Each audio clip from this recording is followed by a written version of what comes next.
Right, good morning ladies and gentlemen. It has gone 10:30, so I think we should make a start. We've got quite a big agenda today. Really in your hands how long we go on. Several people said, how long do you think the meeting will take? We'll break for lunch if we haven't completed the agenda, but we'll just see how we get on this morning, particularly with the presentations and then questions from the members. So this meeting is being webcast live to the public for those not able to watch the footage. The webcast will be available for viewing on the website after the meeting. And can I, as usual, remind you to switch your microphones on when speaking and then turn them off when you've finished. Mrs. Wright is attending in place of Mr. Barclay today, and Mr. Parton, Ted, he's not here yet, is meant to be attending in the place of Mr. Bedford, but perhaps he'll join us. Now, I want to say something about the sad news about Mr. Jennings, who passed away last Friday. Mr. Jennings was a member of the Scrutiny Commission for a number of years, a former chairman of the Environment and Transport Overview and Scrutiny Committee, and a former Scrutiny Commissioner. I think we would all recognise his commitment and contribution to scrutiny here at the County Council and to public service in general. I invite members to stand with me in silence. Tribute to Mr. Jennings.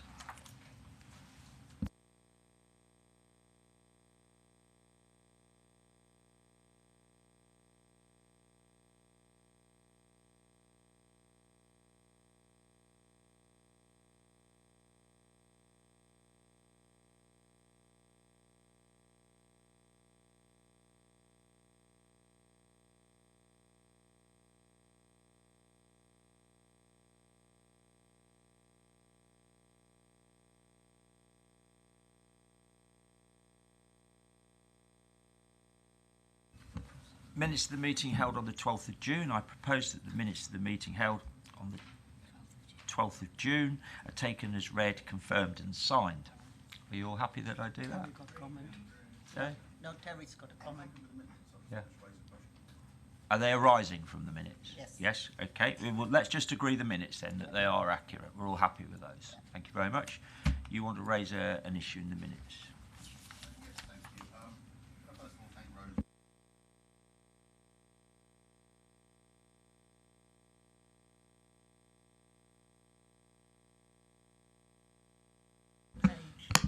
I can't remember the page number. It was there somewhere. 9, page 9. If I could first of all thank Rosemary for sending out the additional information on the bridges following our Scrutiny Commission meeting, which I found extremely valuable. We were having a discussion about the reciprocity issue between us and other authorities. And the report does make it clear that we do have reciprocal arrangements with all of the other ones, and we don't do it one for one, which is perfectly right because of the size and scale. I was just puzzled to see that the only council we do not have any reciprocity with is the city. So we've got the city who've got far more money than us, they get far more money than us, but we actually maintain joint bridges, whereas they don't give us anything, which I find somewhat surprising. And I don't know why we have no reciprocity with the city, which I'd be interested to know. I think this is quite a detailed question that really needs to be put to someone in environment and transport. I don't think we can give you an answer on that. Yeah, okay. So what Rosemary's taken the note to your point, and we'll ask Anne Carruthers or Ian Veers to provide a written response. Is that okay? Okay, thank you. Any other issues on the minutes? No. Question time. I have no questions today, nor are there any questions from members under item standing order 7.3 or 7.5. Item 4, no items need to be taken as urgent elsewhere on the agenda today. Item 5, declarations of interest in respect of items on this agenda. Now, I'm assuming that all members who are members of district councils wish to declare a personal interest, bearing in mind the items under discussion today in relationship with districts. Are you all happy with that? Okay, thank you. Yeah. You got it. Right. Yeah, I've just been reminded that I must declare that I'm a LEP board director. Right. Okay, this is in addition to the blanket one. Okay. I'll take advice from officers, yeah. So can I please have it recorded? But is that as a member of Blaby you're on that? I'm one of the 2 district leaders right, who are okay. on the LEP board, and we're now directors because they've changed the corporate governance of the LEP board. Okay. But it is in my declaration of interest, etc. Right, that's noted. Any other declarations? No. Any declarations of the party whip? No. Presentation of petitions under Standing Order 36. I've not received any petitions. So that takes us to the first item on the agenda.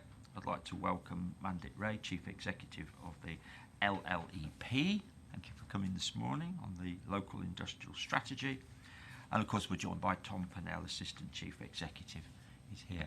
Now, you've got a presentation for us with no paperwork, so I'm assuming you're happy to make the slides available after the meeting. Is that you're okay with that? Absolutely.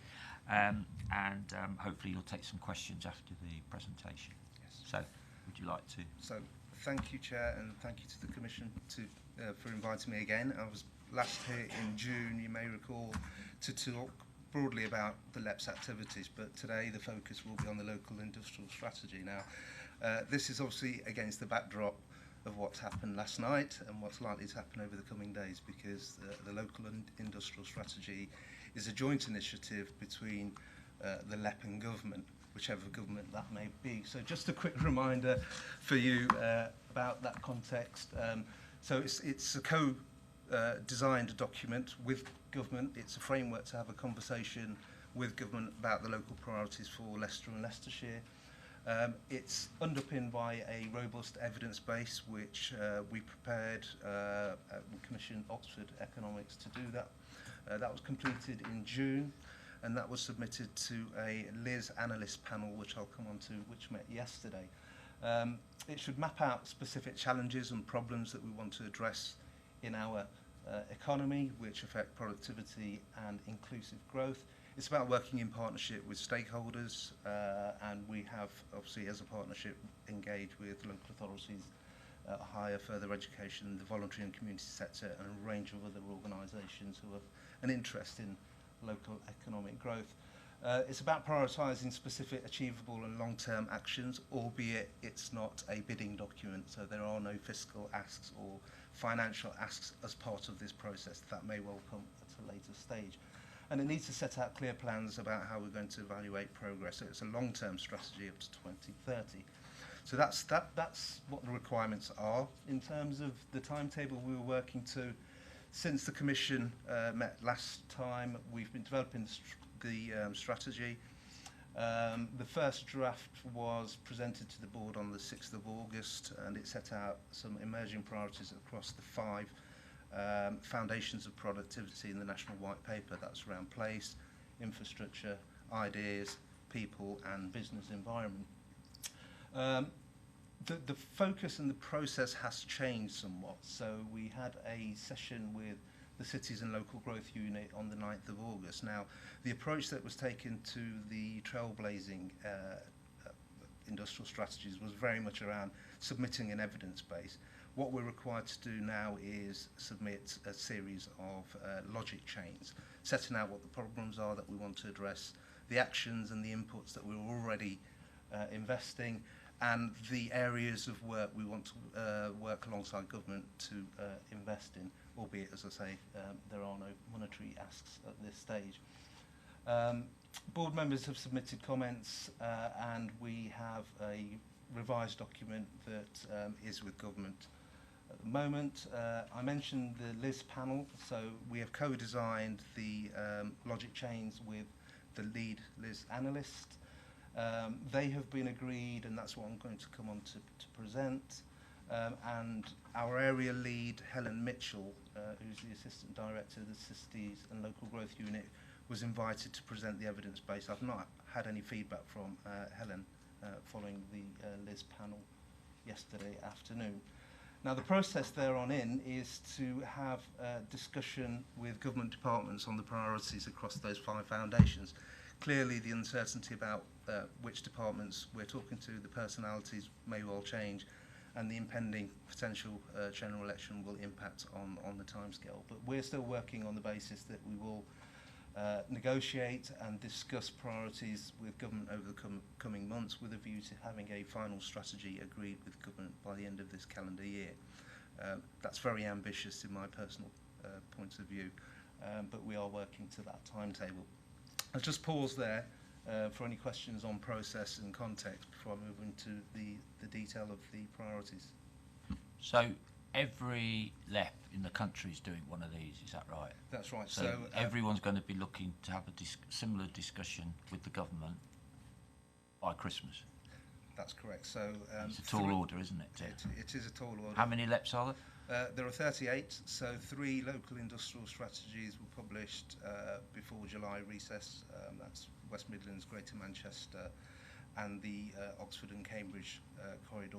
So a further 5 were published as part of that corridor. So Peterborough, Cambridge, Oxfordshire, the areas that form that corridor. So 8 have been now published, which means that there are a further 30 to negotiate over the next 9 months. Does one government department take the lead, or do you have to talk to beers, communities and local, depending what the issue is? Do you have to talk, or do they act in a joined up way? So the Cities and Local Growth Unit, which has local presence, they do the coordination, but we are obliged to have direct contact with those departments that we want to have conversations about specific priorities. So across those foundations, as you can expect, we will need to have conversations with the likes of Department for Education, Department for Health and Social Care, DCMS, because we've got a strong sport strand to the strategy. So that's quite a tall order, given the time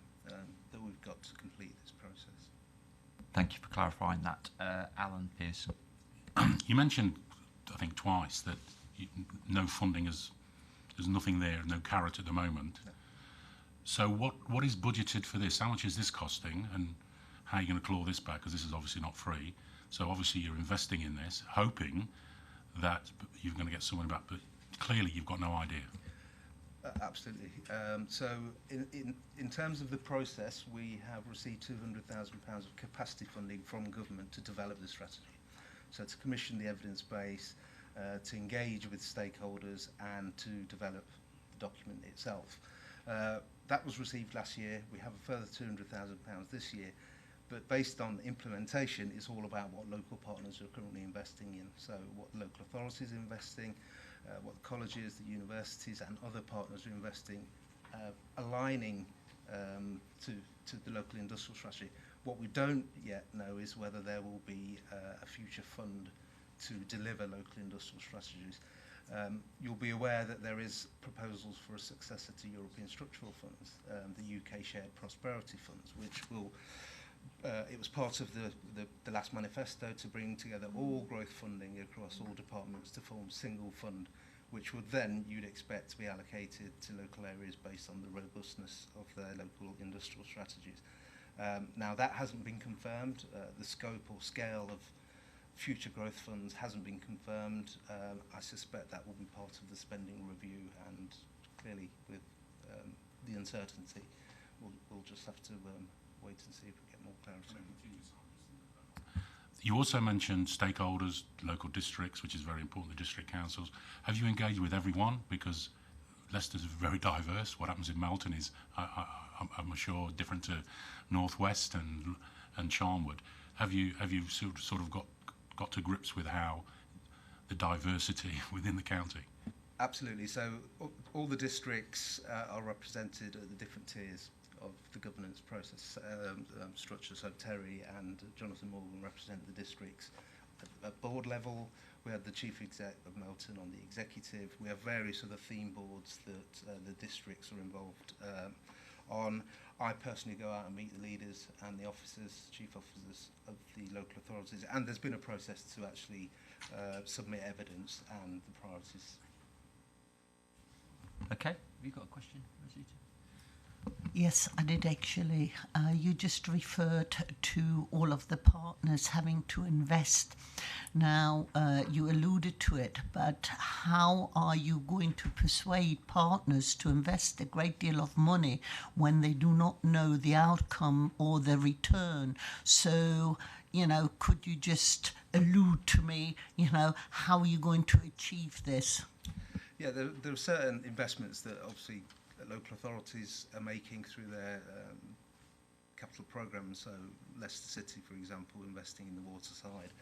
The County Council is some of the transport infrastructure projects. So this is about aligning all of that funding to deliver the priorities in the local industrial strategy. Now, similarly, the universities, for example, the University of Leicester is investing £20 million in the Space Park, which the LEP is also investing in. So it's about utilising existing funding streams, but also where we've got opportunities to bid for national pots of funding. So the higher education institutions have an opportunity to bid in for Strength in Places Fund. That's about research and development funding for key sectors. So having that embedded in a local industrial strategy strengthens the case for national pots of funding to be aligned. But what we haven't got at the moment is clarity or discrete funding to deliver priorities through a central government pot of funding. May I just come back? So within your strategy then, you, as you said, it was an arrangement between Leicestershire and the government. So our strategy will be focusing on Leicestershire. Outcomes will be related to Leicestershire. So, and then there will be a monitoring process at the end of that. So can you confirm that I'm because I haven't seen anything. Yes, that's absolutely correct. So as part of the strategy, there will be a performance framework about how we measure against the priorities that we've set out. Now, again, there'll be an evaluation process. In terms of Leicestershire, I think we have to look beyond the boundaries of Leicestershire, particularly when we're considering working with our neighbours at D2N2 around the airport, for example, and also with the West Midlands, where we've got the enterprise zone on the border with Warwickshire. So there will be statements within the local industrial strategy setting out how we will work with those partners that we share physical borders with, but also more broadly across the Midlands engine. Mm-hmm. Okay, would you like to carry on? Yeah, I've got quite a few slides and they're quite technical, so I'm just going to go through them relatively quickly.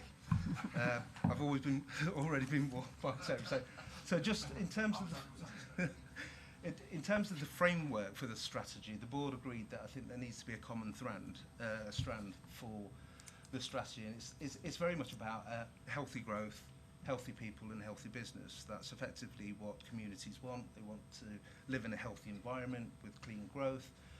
They want to be healthy as physically, and in order to have a prosperous economy and good jobs, then healthy business is something that we're keen to create. Now, that sits alongside the 5 foundations of productivity which are in the national local industrial strategy. So I think the board made a conscious decision that I think it's all about the healthy place, the people and the businesses. Now, what we've done is, as part of the process, been asked to develop a series of logic chains. What these are supposed to do is identify the problems that we want to address and the challenges, and to propose the actions that we're currently delivering or conversations that we want to have government in helping to support delivery in the future. So across the ideas challenge, the evidence suggests that the government have set a target of reaching 2.4% of GDP investment in R&D. Now, it's clear from the evidence that in Leicester and Leicestershire, SMEs are way below that threshold. And that's worrying, because we claim to have 3 leading universities that do research and development, but there seems to be a blockage there in terms of the collaboration between the universities. So that's a challenge that we need to address. Also, the local networks and clusters around innovation aren't as strong as they can be. And again, that's as a result of some of the low value sectors that we have. So it's about encouraging those to collaborate more closely with universities, and also some of the other R&D assets that we have, the likes of Myra and Bruntingthorpe. So the actions that we're proposing is to obviously deliver Space Park Leicester. There is a commitment to do that, to develop a cluster of businesses around the Earth observation and science technology sectors. Similarly, to enhance what we have at Myra and at Bruntingthorpe, to make sure that Leicester and Leicestershire is at the heart of transport research and development, particularly around electric vehicles and autonomous vehicles. We've talked previously about sport and the world-class work that's happening at Loughborough, particularly around sports, science and technology. That's a huge opportunity to exploit, and given the cluster of national sporting and international sporting bodies, there's an opportunity there. Life Sciences Opportunity Zone, we have the only one in the country at the moment. That's at Charnwood campus, the former AstraZeneca site. We've seen quite considerable inward investment for the likes of Almac and 3M over the last 12 to 18 months, but the site is vast. It does require investment, and there's still a lot of interest for life sciences businesses to locate there. Other actions is to more generally embed innovation and aggregate in food and drink production. Historically, it's been a sector that has been low value in terms of its gross value added per head. But what we're seeing is the innovation and automation in the food and drink sector, which is going to be very important post-Brexit. I think that's an opportunity particularly to work with our colleagues in Lincolnshire and around Melton. We have a manufacturing zone pilot, one of 3 in the East Midlands at Melton, so we're committed to delivering that. We have a growth hub, which is our business gateway. There are 38 growth hubs aligned to LEP geographies across the country, and we want to enhance the offer that the growth hub can provide for businesses looking to innovate. More generally, I think it's important that we do try and drive R&D investment, encourage more businesses in those lower value sectors to adopt new technologies and to invest in skills and upskilling their workforce, and brokering partnerships to connect our enterprise zones. So the 2 enterprise zones, which consist of 4 sites, are all R&D focused. They're all aligned to universities and collaborations and supported by the universities. I think that's quite unique for Leicester and Leicestershire, and that's something that we need to promote, particularly as an inward investment opportunity. So those are the actions around the ideas. Do you want me to pause after each foundation, or are you happy? No, keep going. Okay. In terms of people, I think in its broadest sense, it's fair to say that population growth is slowing. At present, the proportion of low qualified entry-level jobs is a lot higher than the national average, so we have more demand in low-value sectors. Now, conversely, our ambition is to grow employment in the high-value sectors, and what the evidence suggests is that we still don't have enough young people coming through the system with the skills required in those sectors, so advanced engineering, life sciences, space technologies. But there's a huge opportunity to exploit our further and higher education assets to make sure that we can address that. And that brings us on to the next challenge, is really how do we bring further education, higher education and employers together, and address this shift from low-value employment to high-value employment. So this is setting out the problems to what will be, in this case, DFE. They haven't been historically the easiest department to work with. LEPs haven't had any devolved funding or any influence over education budgets. It's something that the mayoral combined authorities have managed to secure through devolution deals, and it's certainly something that we would want to have a conversation with DFE. And finally, around people is about health. So we use Leicester as an example as one of the most deprived local authority areas. We recognise that disadvantaged communities, there are issues, health issues that impact on life expectancy, and that has a knock-on effect to economic activity, worklessness and productivity. But we've got some assets, we believe, that can help to address those.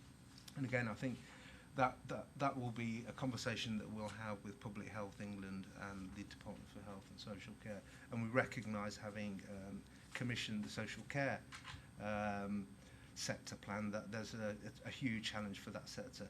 Not necessarily just the funding challenge, but the labour force challenge. At some point, it's going to come to a head in terms of the replacement workforce for the social care sector.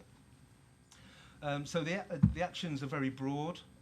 So an integrated FE and HE employer-led skills system. There's been a lack of or there has been underinvestment in further education, particularly in Leicester and Leicestershire. As a LEP, we have invested in Leicester College and the Myra Technology Institute, which we're using as an example here, where further higher education have come together to really to build a facility which is in a cluster of employers, and that's based at Myra, as I say, so it focuses on automotive R&D. So that's a good example we could replicate at Loughborough, at the Science Park, at Charnwood Campus, where you've got a cluster of life sciences businesses, but you've got a facility that can aid skills needs. So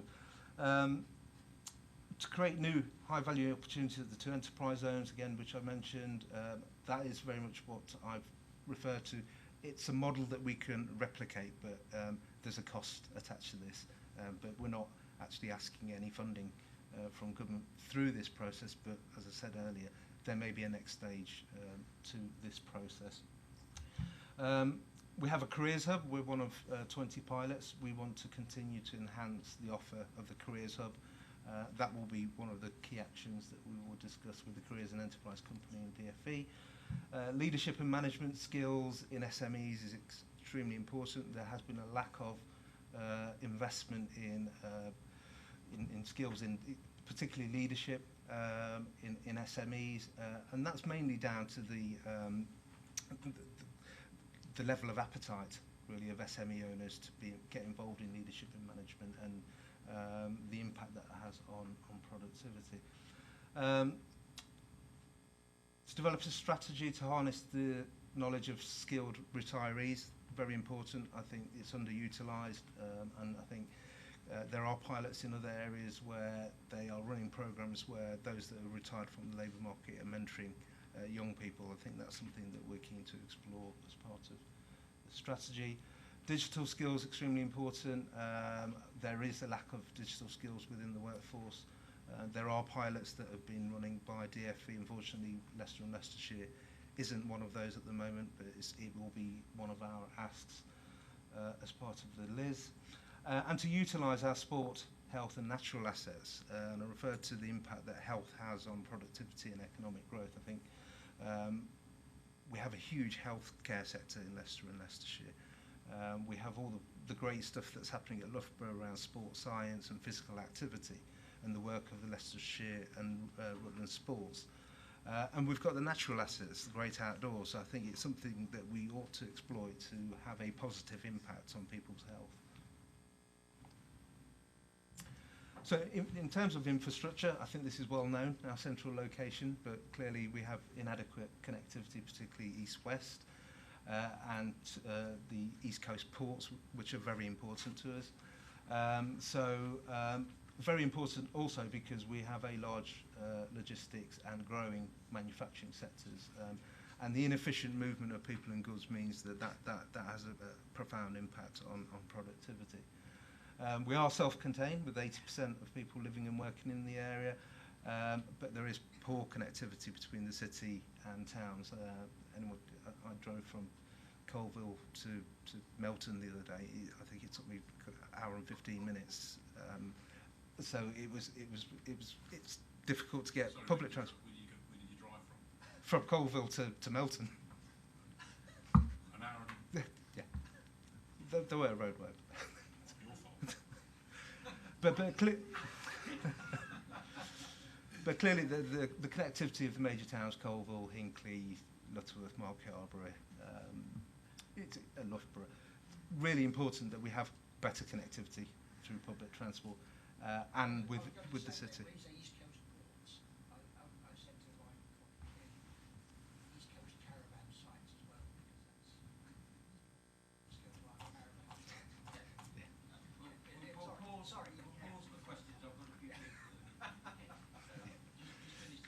Okay, and also to major employment sites. I think it's well known that the major developments around the airport, but the access to the airport is extremely poor, particularly when you've got a lot of the workforce there working shifts. Now the logistics sector is changing.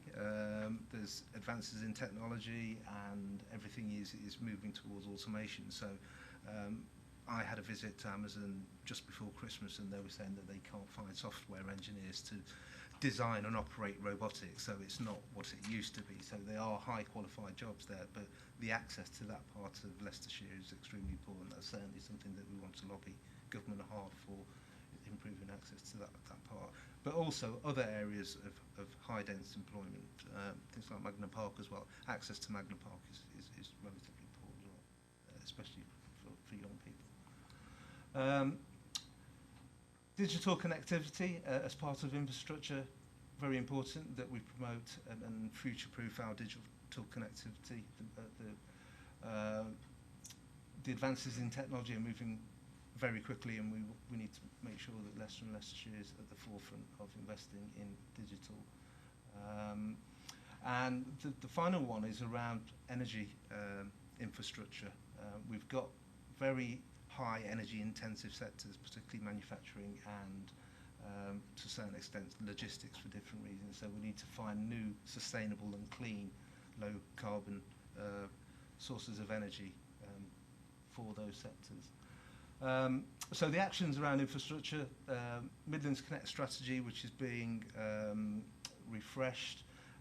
There are strategic road and rail projects in there, the link from Leicester to Coventry, the A46 expressway, the A5, so those projects will be aligned to the local industrial strategy, albeit we won't be referencing them specifically. Delivering efficient and affordable public transport provision to improve connectivity. Now, you'll be aware that the city has secured Transforming Cities Fund. That is an example of what Rosita said about it's about existing funds that we're using to lever in additional funds through a second stage, which we'd hope to see through this LIS process.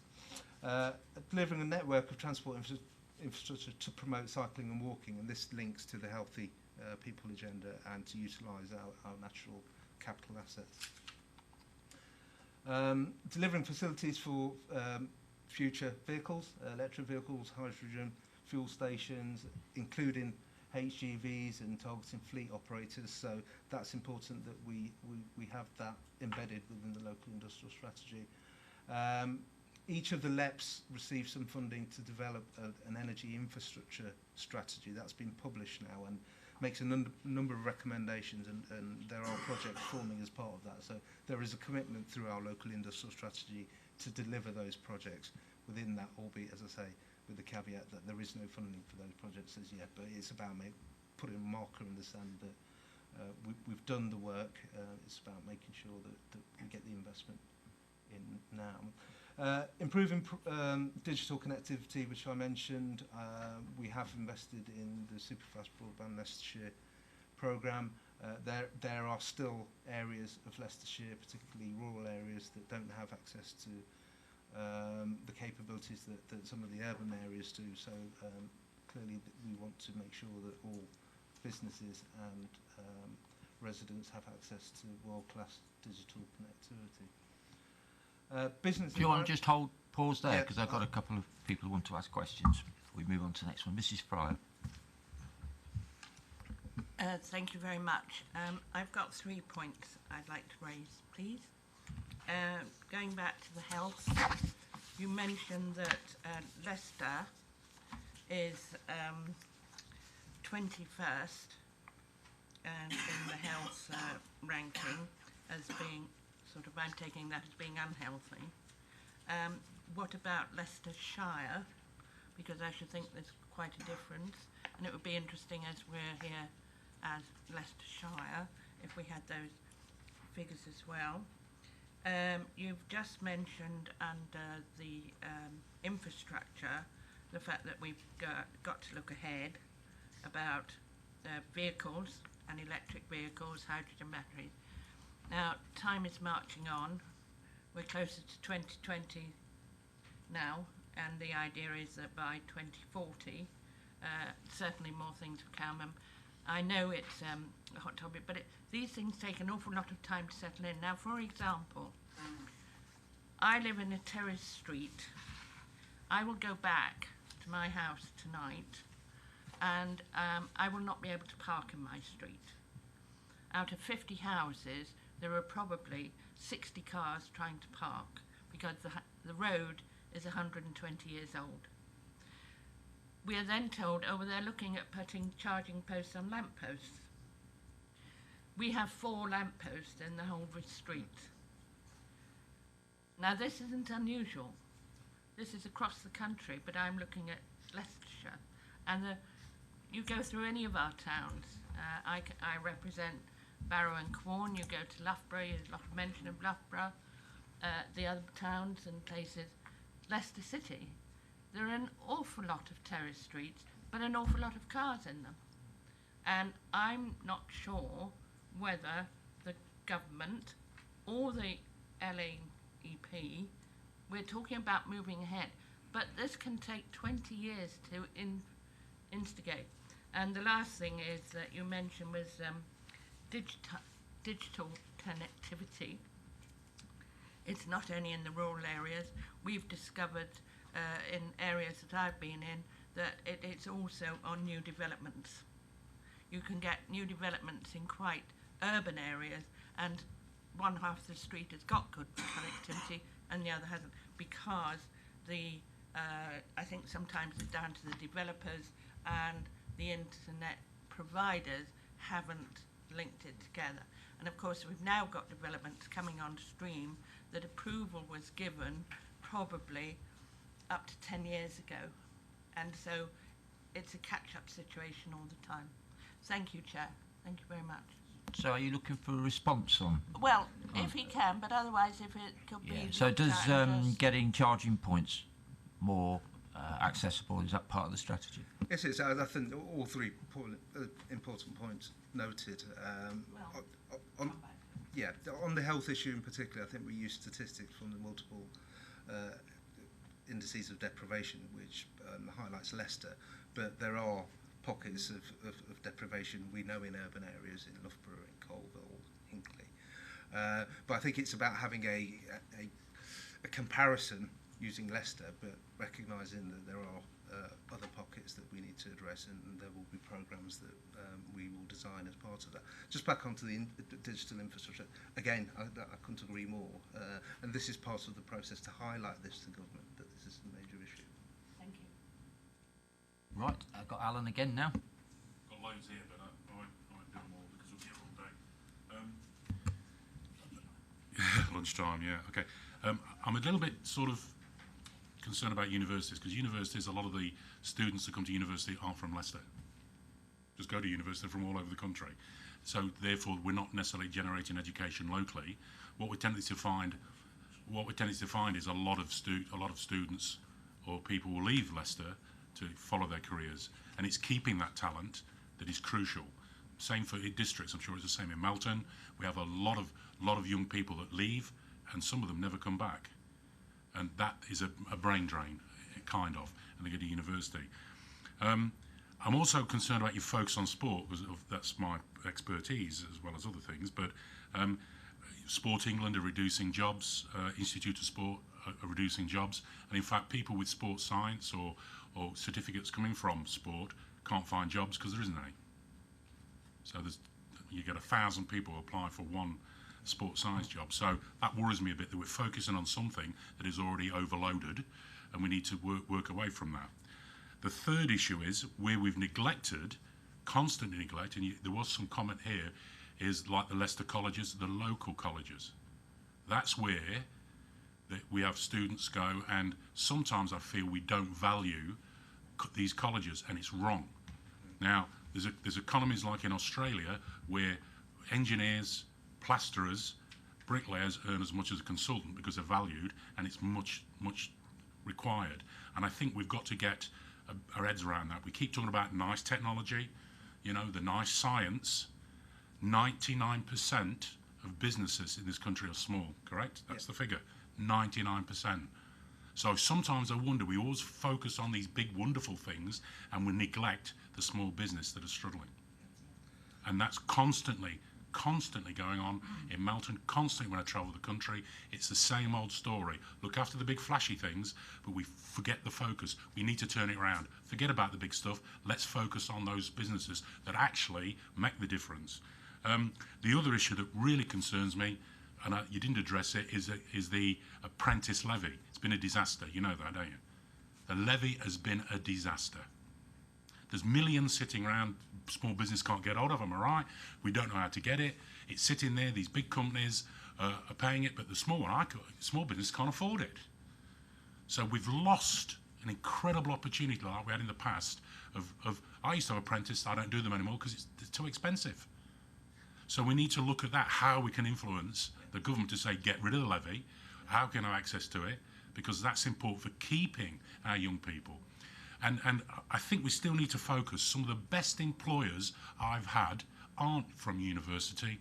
They come through colleges, they learn from experience, they learn from practical aspects, and they actually contribute sometimes far better than some theory-based. I'm not saying generally, but we have some really good people, and I think sometimes we constantly talk about universities, space parks and flash stuff. Let's get to the real nitty-gritty. Let's get to the small businesses, the people that need work and the people that need support, and then I think we'll be getting the right direction. That's my view. I've got loads of other things here, but I won't go on too much. That was more of a comment. I didn't detect a question in that. All right, it's a comment. All right. Okay. Yeah. Did you want to say? No, I was just saying very important comment. Well, there was a question, because I did ask about apprenticeships, because there's nothing much up in there. What have you done next? Well, maybe he's going to get. Are you getting to apprenticeships in later slides? Yes, so part of the people action was around how we utilise the further education.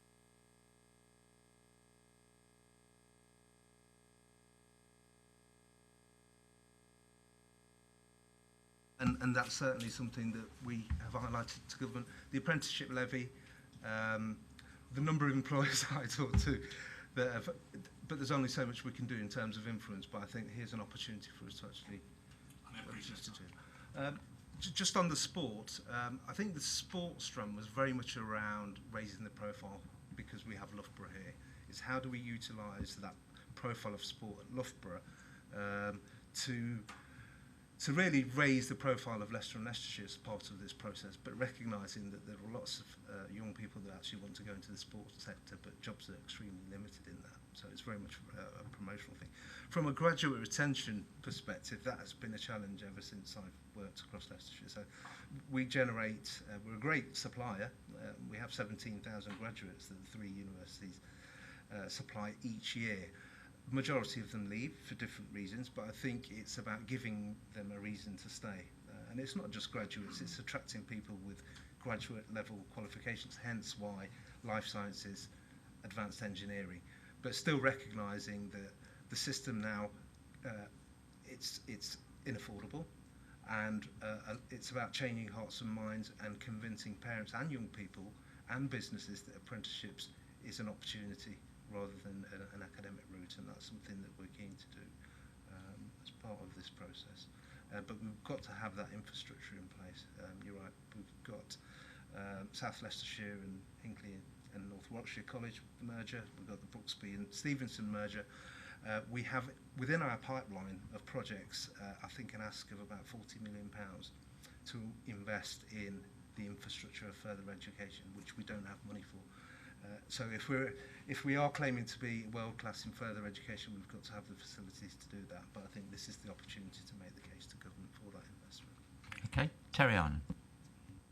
Thank you, Chair. I would like to say that I totally agree with the comments made by Alan Pearson about apprenticeships, and I would also like to say that I would have spoken about what Mrs Fryer was saying about electric charging. I have people in Colville who have been given electric charge cars by their employer and have nowhere to charge them because they live on Terrace Street. So that we are now behind the curve. We've got to sort that one out. And I'm so glad that you've experienced the joys of travelling from Colville to anywhere, because this is my question. We have invested as this council and at my other place in North West Leicestershire, the district council and other councils along the line of the former Leicester to Burton line. We have invested some money into the campaign to reopen the Ivanhoe line, and I understand that the organisation involved in this are working with Derby University to look at a feasibility study. My question is the LEP going to talk to the campaign to reopen the Ivanhoe line and be part of that feasibility assessment? I'm actually meeting their chief exec next week, or the chairman. You are. Absolute direct answer. David Bills. Thank you, Chairman. I think this is a most useful report, but so many questions are being raised. I'm wondering whether we should have a further meeting on this or a smaller group to go into the points, particularly the points raised by Alan, because I think virtually every paragraph up there raises questions in all our minds. Shall we complete the presentation and then discuss how we want to move forward, or what comments and what further consultation there will be? Yeah, could I ask some specific questions at this point? Yeah. Perhaps I should have declared an interest as well, because I'm a member of the Coventry and Warwickshire LEP, so this is of particular interest to me, and if I can help in any way to liaison between the two LEPs, please call on me, and I'll be only too willing to help. There was a sentence up there which caught my eye, and that was that the population growth is slowing. Could we have some quantitative evidence of this? This is a matter which is that many of us have suspected for some time, and we've looked at the ONS figures, and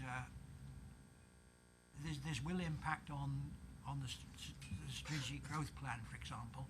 So it would be very useful if we could, at some point, have a breakdown of what exactly has been, what evidence there is of this.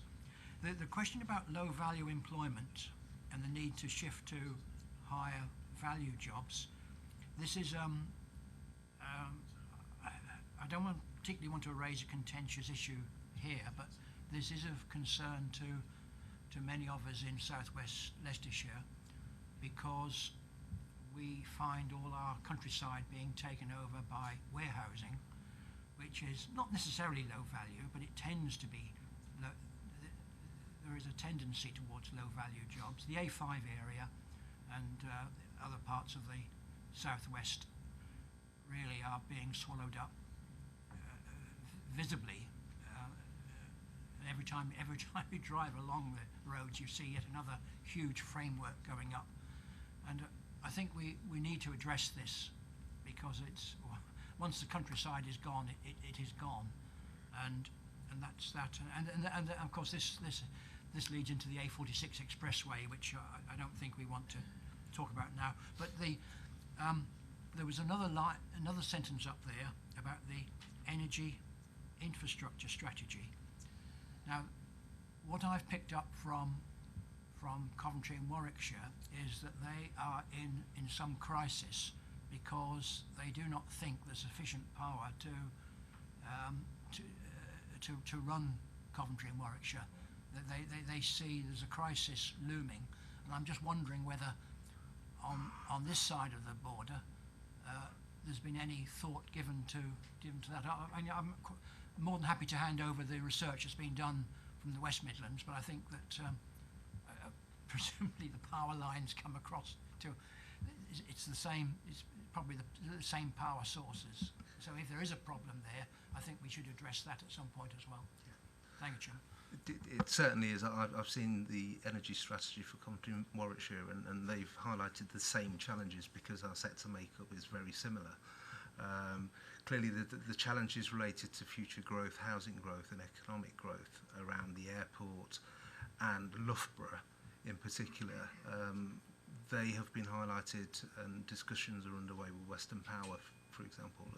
It's that infrastructure has to be in place before any development takes place. So, but it has to be through renewable sources.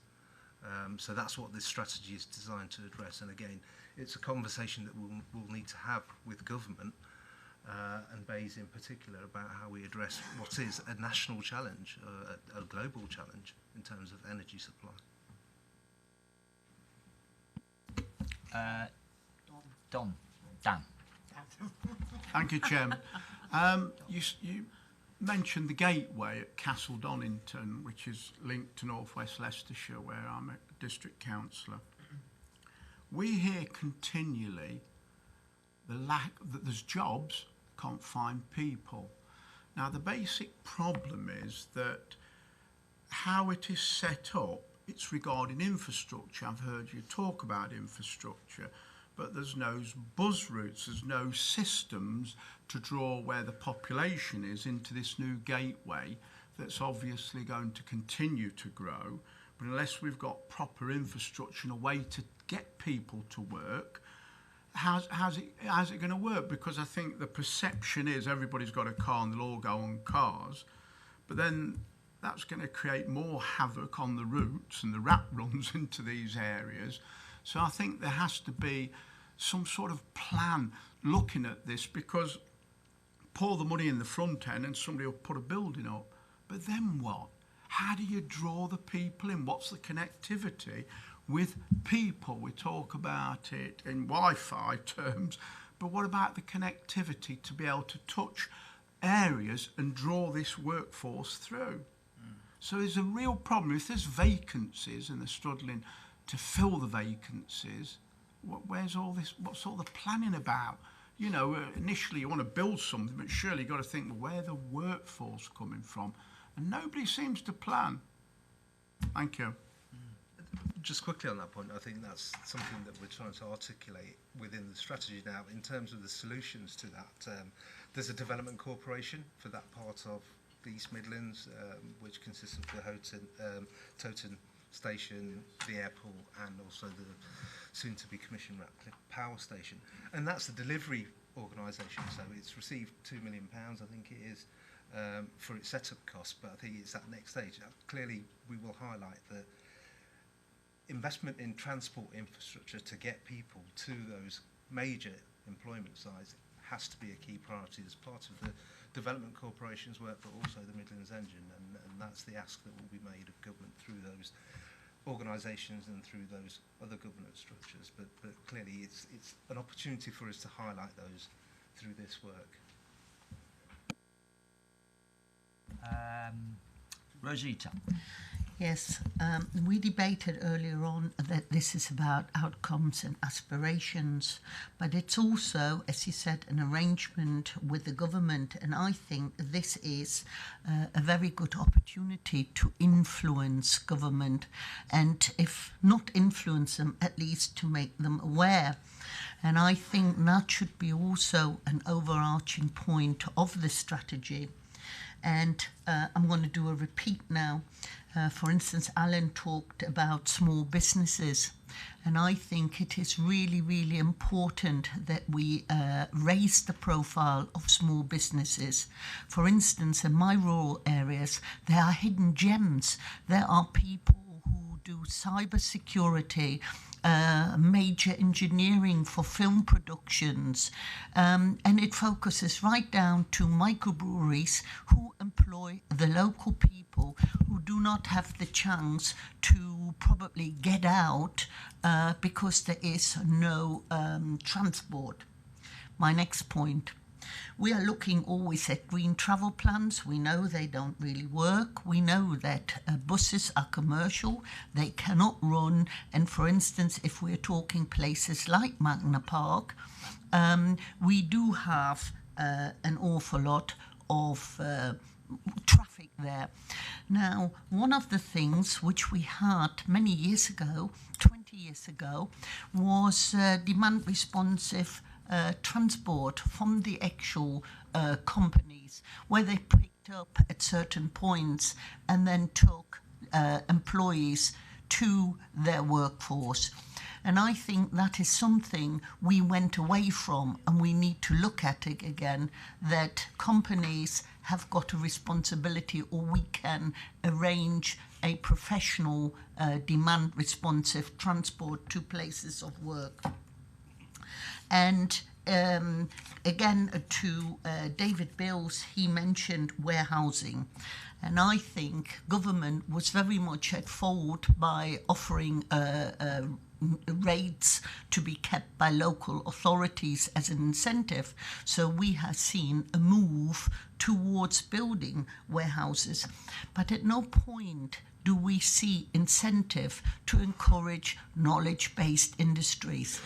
And if you're looking in the past, for instance, Birmingham, where motor industries areas were closed down, and they attracted places like Pearl Insurance, you know, big places, but they had incentives to come and move out of London into Birmingham, and place my daughter works for employ, I think, 5,000 people in knowledge-based industries. So what incentives can we encourage government to give us to get knowledge-based industries rather than low-paid industries into our areas?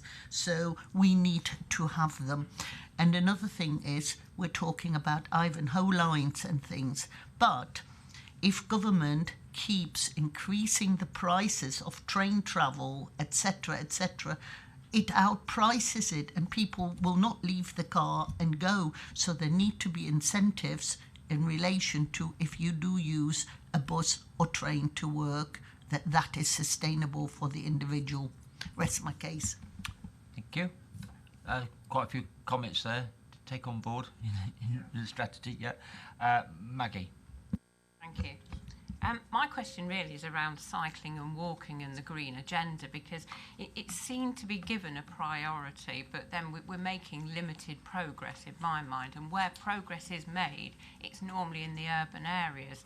I mean, we're a shire county, we've got a lot of rural villages that really need linking up, and it's really important in the villages as much as in the city.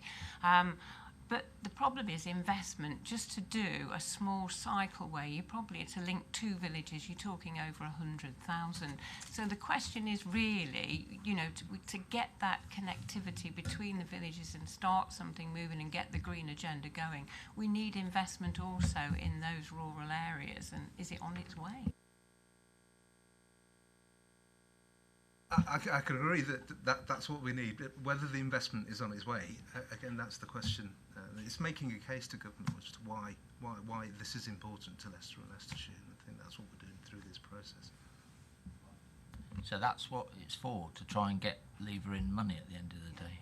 For you, yeah. Right, we do need to press on because we've got other presentations waiting. So, Terry.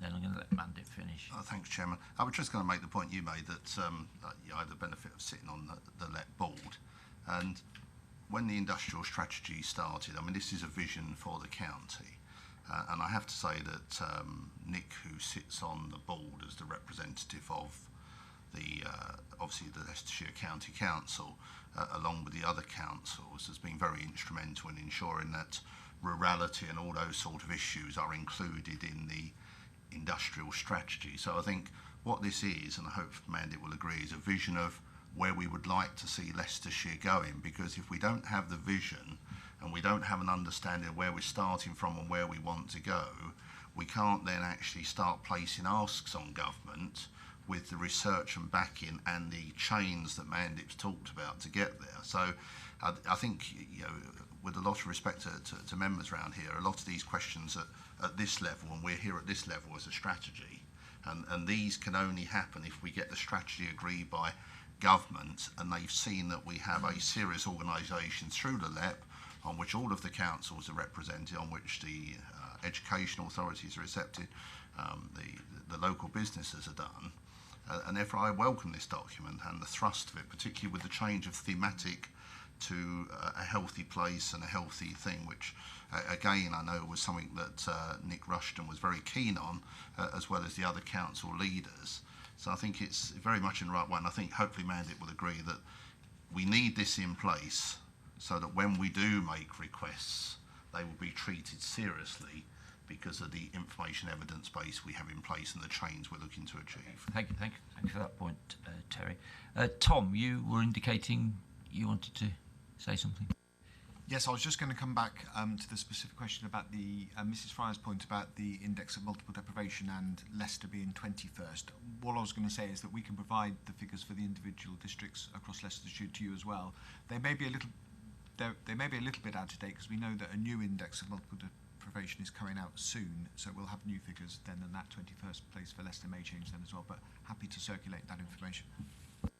Okay, Mandy, how many more slides have you got? I'll go through them very quickly, Chair. Okay. So in terms of the business environment, challenges, we've talked about low value-added sectors. We still have large proportions of the workforce employed in those sectors, but there's a huge opportunity based on those sector strengths that we've got. Office space and commercial space, we know about B8 uses and warehousing, but there have been instances over the last 12 to 18 months where businesses in manufacturing sectors have actually relocated outside of the county as a result of a lack of suitable floor space. So there's strong evidence to suggest that we need more high quality freehold plots available, not necessarily just from warehousing. So in terms of the actions for the business environment, I mentioned the Growth Hub. The Growth Hub at the moment is effectively a shop window for publicly funded business support. We want to enhance the offer there. So there will be an ask of government to make sure that there are more publicly funded business support programs that are provided and run through Growth Hubs. Working with DIT to maximise really our international trade links. We're doing quite a lot of work locally and regionally with China and with India and emerging markets in South America. So I think we've got an opportunity with our enterprise zones and those sectors to attract inward investment and to extend international trade. Finance has always been a major issue for businesses since particularly the crash in 28. We have made moves to increase the products that are available both in terms of grants and loans to businesses, but we're looking to increase our access to finance products as part of this process. And there has been a lot of conversations at the Midlands Engine level about developing a free port at East Midlands Airport. Now, the government has taken an interest in coastal ports and free ports, but not necessarily looked at free ports around airports and major logistics airports like East Midlands. Now, I know that Karen, who sits on our board, the MD of the airport, is talking to government about potential free port, but it has implications on obviously taxes, tariffs, and HMRC budgets. So that's an idea at this stage, but there's clearly an opportunity around the airport to develop something around free port. Employment, land and premises, that's going to be one of the key asks, that there's further investment where there aren't commercially viable provision, then that's where the public sector needs to intervene, particularly around incubators and startup centres. Employment space in the enterprise zones, I mentioned foreign direct investment in those sectors that we believe that we have strong capabilities and those that we excel in, and to support businesses to move to carbon neutrality. Very important given our high energy intensive sectors that we do try and move to the circular economy to minimise waste. And the final foundation is around places. The key challenges and problems that we need to address is kind of balancing the economic growth while protecting obviously the natural capital and addressing the climate emergency challenge. Now, that's a balancing act, but clearly moving towards carbon neutrality will feature within a number of the foundations. There is declining economic activity in the city centre and town centres, particularly retail activity. That needs to be addressed. Pockets of deprivation in urban areas, and we need to make sure that we improve economic and social inclusion across the urban and rural areas. Housing, we've mentioned, decreasing affordability. That is a key strategic priority as part of the place agenda. There is and has always been a perception or lack of perception, if you like, of Leicester and Leicestershire and its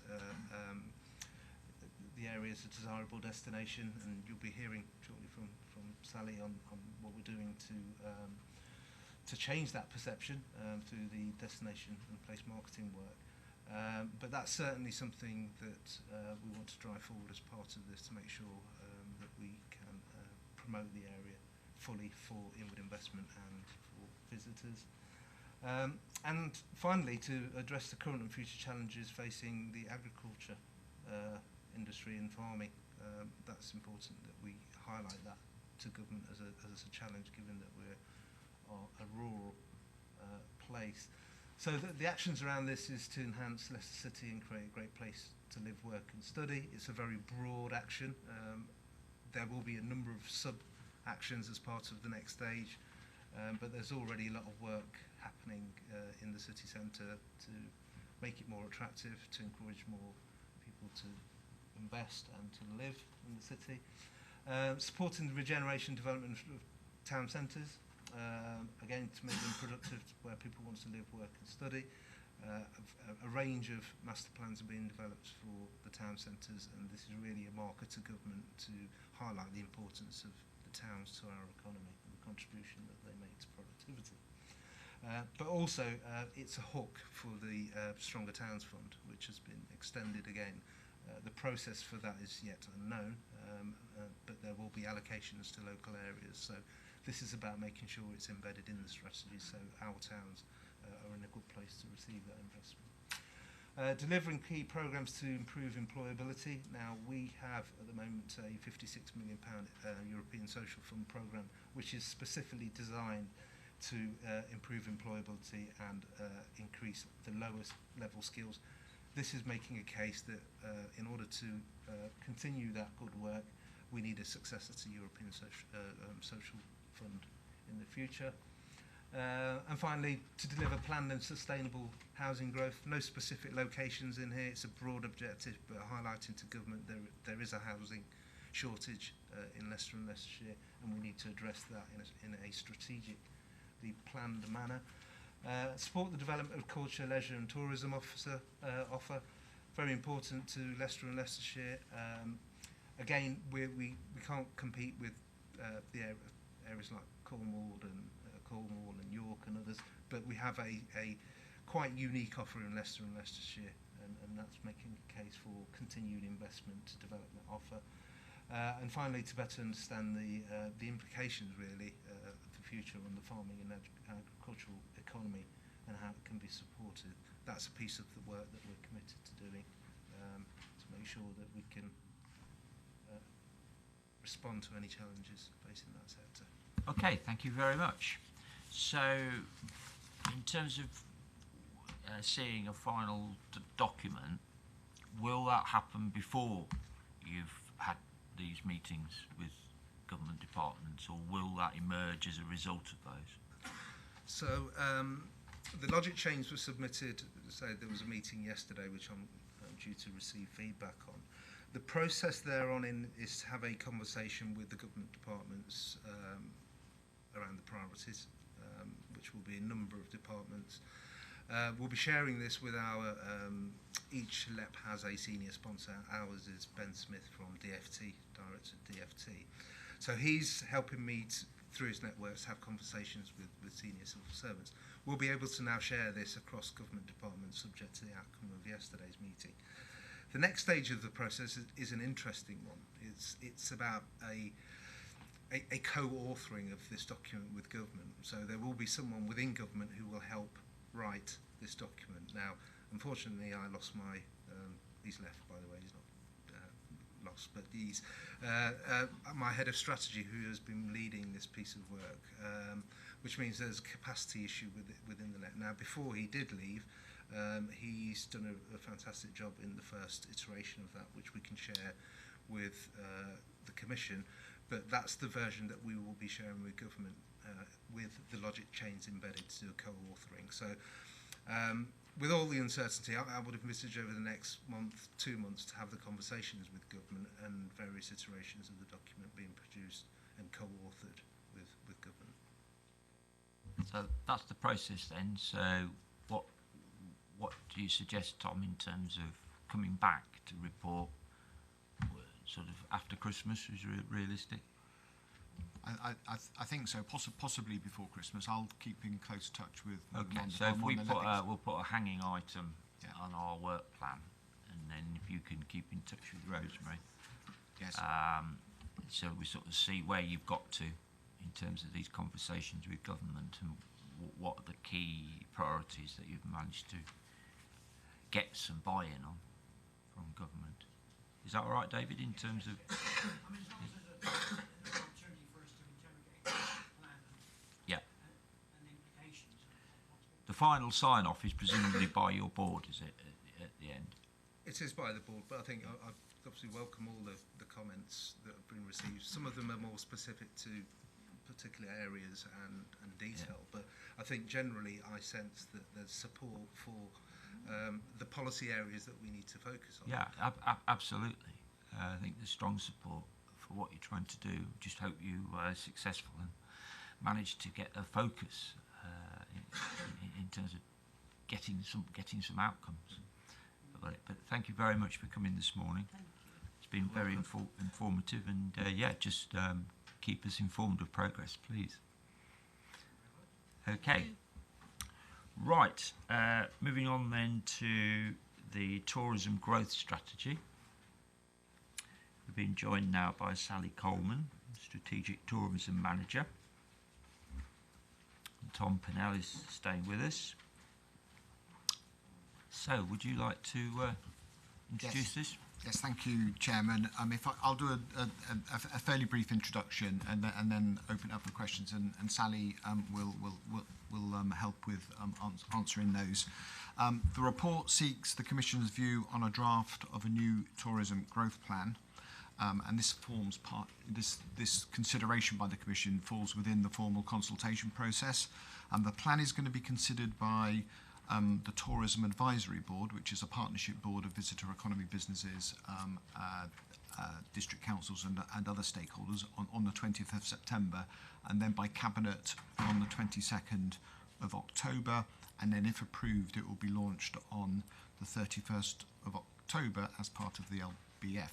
There may be one or two other things happening on that day as well. The plan is important in that it supports the delivery of the local industrial strategy, which you've heard about, and made the link across to this work, and also to the Council's strategic plan, and particularly the strong economy outcome in that plan.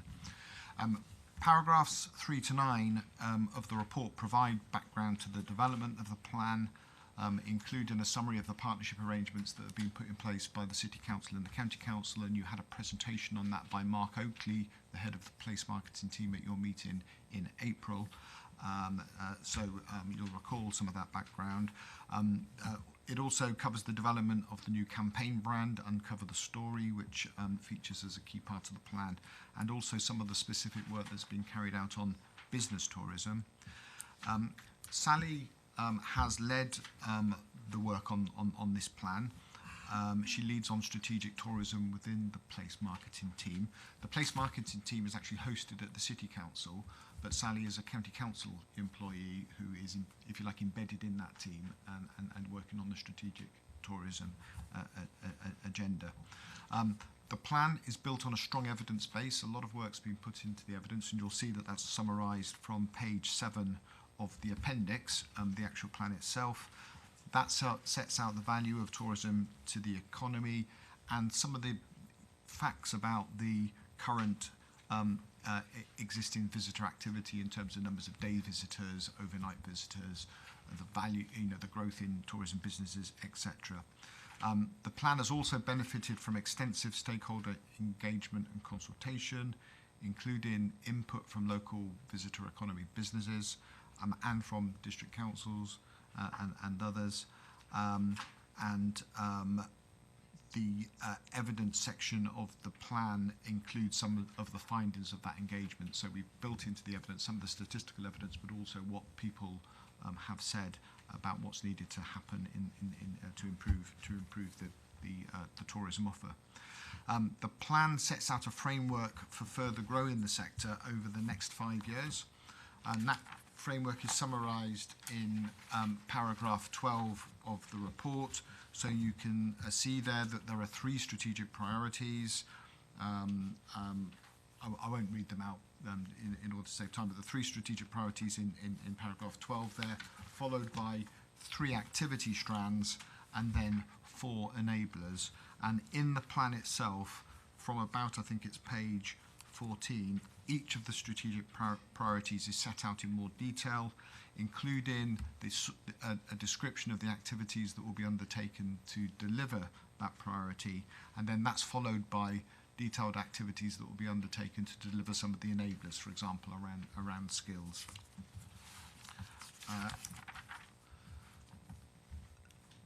And what we've done in the report at paragraph 13 of the report is just set out some of the key activities that will be undertaken across the county, just to give you a flavour of some of the things that will happen in the county in order to deliver this plan. Again, I won't go through those in detail, but both Sally and I are happy to take questions on those specific activities as well as the plan as a whole.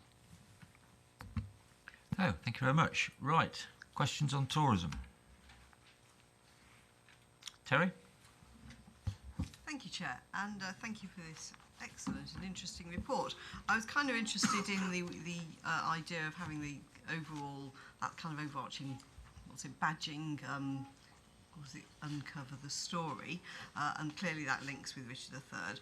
The things I was wanting to focus on was particularly because I'm a North West Leicestershire councillor, the e-bikes in the National Forest. That sounds an excellent idea.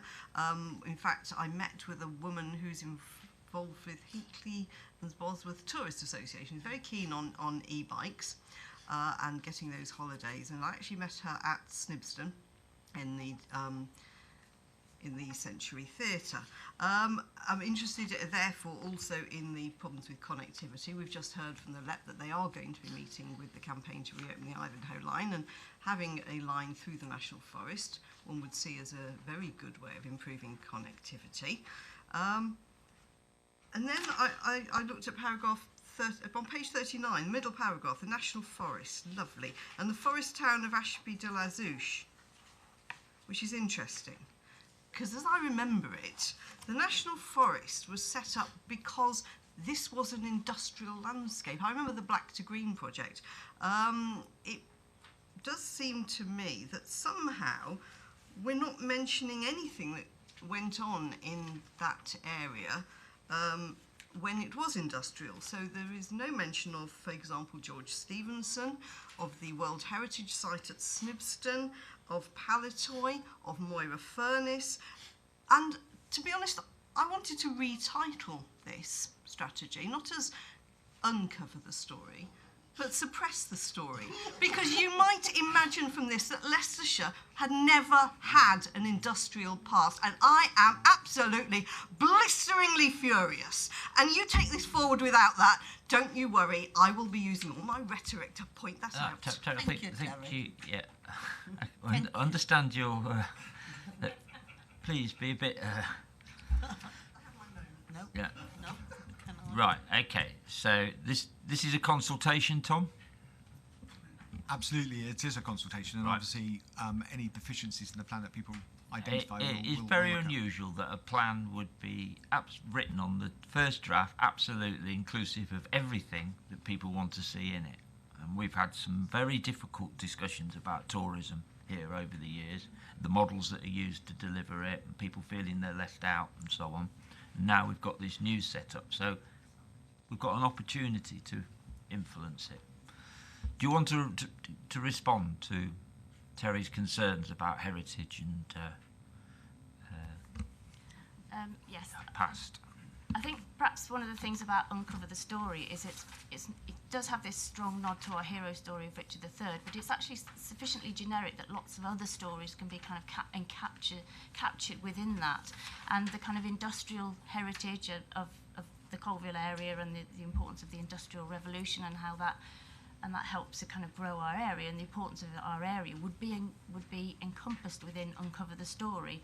So we would cherry pick out attractions or stories from different areas that we can then build into campaigns. So things like the Leicester Swannington Railway, the first steam railway in the world, one of the first steam railways in the world. That's a fabulous story that we would then cherry pick out, and we would kind of encapsulate with other industrial heritage stories to try and build a kind of critical mass of interest in the industrial heritage of the area. So we might not necessarily feel that we would want to make Colville a destination for tourists, but we would be taking out things like the Moira Furnace, the Swannington Incline, all those other kinds of heritage attractions, and we would be selling them as part of a campaign rather than just kind of picking out lots and lots of different destinations, because we are having to kind of prioritise, because it's that we need clarity of messaging, and I think the fewer destinations we have that we can focus on and build up, that's good, and then these would become kind of honeypots to perhaps spread people out. So if we're taking people to the National Forest, you mentioned the e-bike holidays, they will take people on the kind of Sustrans route through the Colville area, and then people will be able to experience that industrial heritage by kind of coming to the National Forest and then being encouraged to go on the itineraries that the e-bike holidays have mapped out and experience it that way. So it may not be explicit in the plan, but that's the idea of trying to kind of pick out these remarkable stories that we have about the Stevensons who developed the Leicester-Swannington Railway and the Glenfield Tunnel, and those stories would be encapsulated in that way. Yes. In that case, in order to make sure that all those people who are beavering away trying to retain that industrial heritage, if you're not going to upset them, could you put at least the words "our industrial heritage"? There's only 2 of them, somewhere in this document, because otherwise you will make a lot of enemies. Okay, point taken. Right, Rosita. Thank you. Terry expressed very much of my feelings.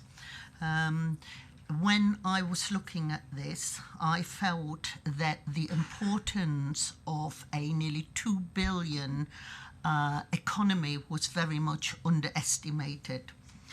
Now, to me also, it keeps referring to a story, to uncover the story, but it doesn't tell me anywhere what the story actually is. There is a small reference on page 14, but it is all Richard III, city, and whatever. It's forgotten to make a reference to the battlefield. And then we are talking, and then we must recognise that Richard III is actually only £500,000 income into a, really amazing economy. Now, you refer to cherry picking, but then we need to have a reference still to all of these things, i.e. the industrial. I come from Lutterworth. There is one mention to Lutterworth. There was Wycliffe. There's a whole booklet we have got. We have got everywhere in Hinckley. And I think even so, you can't list, which I appreciate, everything, but there needs to be a reference and a reference to your explanation you just gave. On the a lot of these things, in my opinion, are too wordy, but they don't say anything. So I get things like creating an asset banks and whatever, but how? How are we doing this? And on page 4 of your document, the value of tourism, it says the economic potential of Leicestershire was significantly enhanced. Well, I think it should say the existing potential was enhanced, because we're forgetting that there is an existing tourist economy. It's not just all about the city and 54 million which it brought to the economy, which was just a quarter. So I found, and I'm sorry to say this, so far I'm not impressed with this document. I think it is, in my opinion, very, very poor and needs an awful lot of looking at to actually make me want to buy into it, what makes me want to say, yes, I want to go to Leicestershire. But there are other members who've got, I'm sure, a lot to say. I'm going to take a few comments and then let the officers respond at the end. So I've got Alan Pearson next. If you could try and keep it brief, because we are running well behind. You're the chair. just quickly, numbers, I'm a bit confused. We've got a group of numbers, and then somewhere in the document, there's 52% of the visitors are here to visit family. That's correct. So if we take that out of the bulk numbers, the actual numbers is 48% coming not to visit family. So that makes a chunk, doesn't it? That makes a difference of why they're coming to Leicester Shire. Sorry. We're very much based on a kind of day visit economy, and also we've stressed the actual value of those visiting friends and relations as our ambassadors. So our local people, our local residents are our tourism ambassadors, because there's a lot of people coming into the area that can benefit from the tourism offer that we have. Okay. I love the passion of Terry as well, because I think, just quickly, we mustn't forget the industrial, because it's actually very interesting. And potentially, Leicestershire's got some of the best countryside in the world. I think we all agree with that. I don't think we market it very well. I travel, I think, wow, it's just an amazing place outside of Leicester. I think the document's fine. It is. I believe it's a start, and that's why we've got comments. It's a draft, so it's too easy to be critical. I think we need to work together on this. But my concern is footfall is down in a lot of the markets. I think you agree. Our markets in Melton are down. We've got new counting. We do it online now. We've got the internet and whatever. So the concern is that for all of us that the people have changed. Young people have changed. What they want to see, how they visit, buying and selling, and whatever has changed. I just think this is a hard ask, tourism. So we have to be very clever. But I do believe we don't need to constantly concentrate on King Richard. I think there's some wonderful other things in Leicestershire. I constantly talk about it when I'm away. What a beautiful countryside, and you can't beat a pork pie. Okay, thank you. Thank you. Yes, I agree with what Rosie said in part, and what other people have said. And but things like Foxton is not mentioned down here at all, which is a major visitor attraction. You've got Taylor's Bell Foundry, which we've tried to promote and keep, and that's not mentioned anywhere here. And other small museums also. We've got the Transport Museum, the Gas Museum, other small museums. Nothing's mentioned here at all about small museums that are in Leicestershire, which add part to our industrial heritage, apart from Hinckley Museum, which I'll just throw in as an aside. And Rosie's already mentioned we've changed the history of England, but it's not mentioned here. And if we're going to do the story, let's have the story about how Leicestershire has changed the history of England, not just through Richard III, but other things happened in Leicestershire, really move things forward. And I think we ought to promote our part in the country. And as for the Roman Museum, it's still shut. Drury Hall Museum is still shut. When I went a few weeks ago, I couldn't see an activity there at all. It's just completely shut down.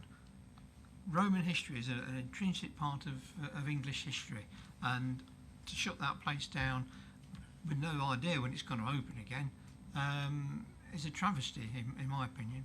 But anyway, that's my comment, Chair. Michael Wyatt. Yeah, thank you, Chairman. I wanted to mention one area which not got any acknowledgement at all is the microbrewery sector. We have, in my ward alone, we've got a monastery, which got a Trappist beer. It's been in every newspaper you can think of. They're exporting to America and various other places around the world. You've got microbreweries in Loughborough. It's a massive growing sector, and people actually travel around the East Midlands to come to these various different breweries and taste different tastes of what they can actually provide. It has a knock-on effect, and it also has a knock-on effect on the farms as well, when they've got little shops there. The diversification, that opportunities are there, and we failed to even mention those. So that's an area we definitely need to make sure we've got on this sort of document. Thank you. Dan Harrison. Thank you, Chairman. I look at this as not a plan, it's ideas. When I read the title, I thought, right, let's look at this and see what you're going to do. You talk of canals, have you got the strategy, have you organised the boats, where do they start, where do they finish? It's a good start, so I don't want to be critical and downhearten you, but I think you've just put lots of ideas here, and I think that's good, but it doesn't really resemble a plan. A plan will have action points, And I don't get the feel of that, because sitting here this morning and my colleagues around the table have all coming up with, you've missed this bit off, you've missed that bit off. So that's inevitable at this level if you're just putting ideas, but hopefully you're picking up on all of those ideas, and then we'll see a plan, but a plan of action. This is what we're going to do, not sheets of ideas and storylines. We want something positive to give confidence that it's going to continue and maintain the growth that there is, because obviously it's so easy for it to slip, because everybody else is understandably interested in tourism. We won't be the only county or the only area in the country, so there is huge competition. But so you've got to really get your best bets, your plans good and thought out as strategically as you can. Thank you, Mr. Chairman. Thank you. Hilary Fryer. Thank you. I don't come from Leicestershire. Leicestershire was always a place I drove through to get somewhere else. I've now been here for over 30 years, and having lived in other countries, I think it's a fabulous county. But, and I do agree, we do need a plan, and this is a growth plan. I am disappointed that there is such an emphasis, and I love history, on things like Richard III. Yes, it's fascinating, but 10 years ago, we didn't know he was even in the city. And we had a lot of other places that we were still visiting. The other thing I agree with my colleague, Dr. Einan, is the industrial history of Leicestershire is amazing. It's absolutely fantastic. At the end of my road, it's now a private house, is an old workhouse. There's no mention of the industrial history, the things that came from Leicestershire, the canals. I live in a village that has the canal running through it. The railways, you mentioned the railways. There's a small mention, admittedly in bold print, about Thomas Cook, but we need to say why that was so exciting, to bring the first package holiday, which was a religious gathering in Loughborough from Leicester. So I do think it's difficult, and we will all have our pet projects, but I also, and it's only because I hold my hand up here, I'm not a football fan, but we do have a world-class rugby team in Leicestershire as well. And if you're going to mention one, mention the other. And, you know, I think it has to be a bit more balanced. We have a lot of other places outside the city. Okay, thank you. Terry Richardson. Thank you, Chairman. What I didn't sense from the plan is why are people coming here, what they're coming for. Now, whether we like it or not, when the extension of Foss Park's done, Foss Park will be the biggest tourist attraction in Leicestershire, bar none. It gets one mention linked in with Everard Meadows. But my question about the plan is not its mention. The question is, these people coming here, we know that coach companies are already organising coach tours. How do we keep those people in the county to then go on to look at all these other wonderful things we've got? So there's nothing in the plan about working with these people to identify weekend trips or anything of that nature.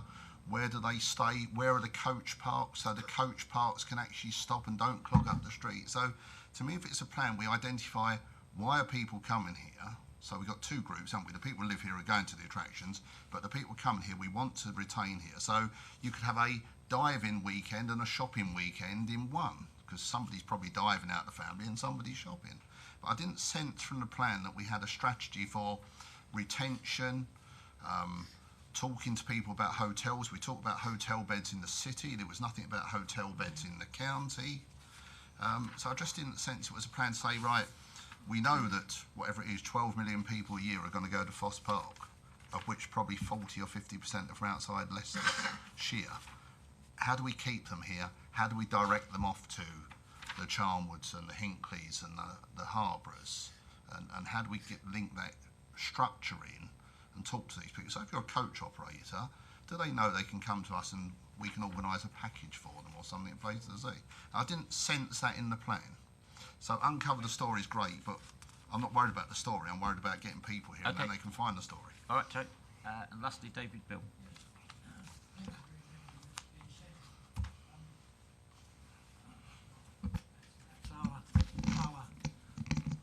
Oh, right.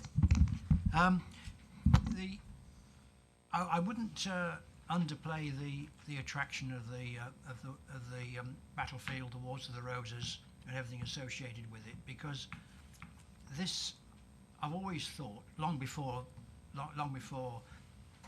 Richard III was discovered in the car park, that this was an attraction which ought to be linked to the Stratford experience, because the Shakespeare, the Shakespeare connection, the Stratford connection, the City of Culture, the Coventry City Culture growth. This is a factor which is attracting interest across the world.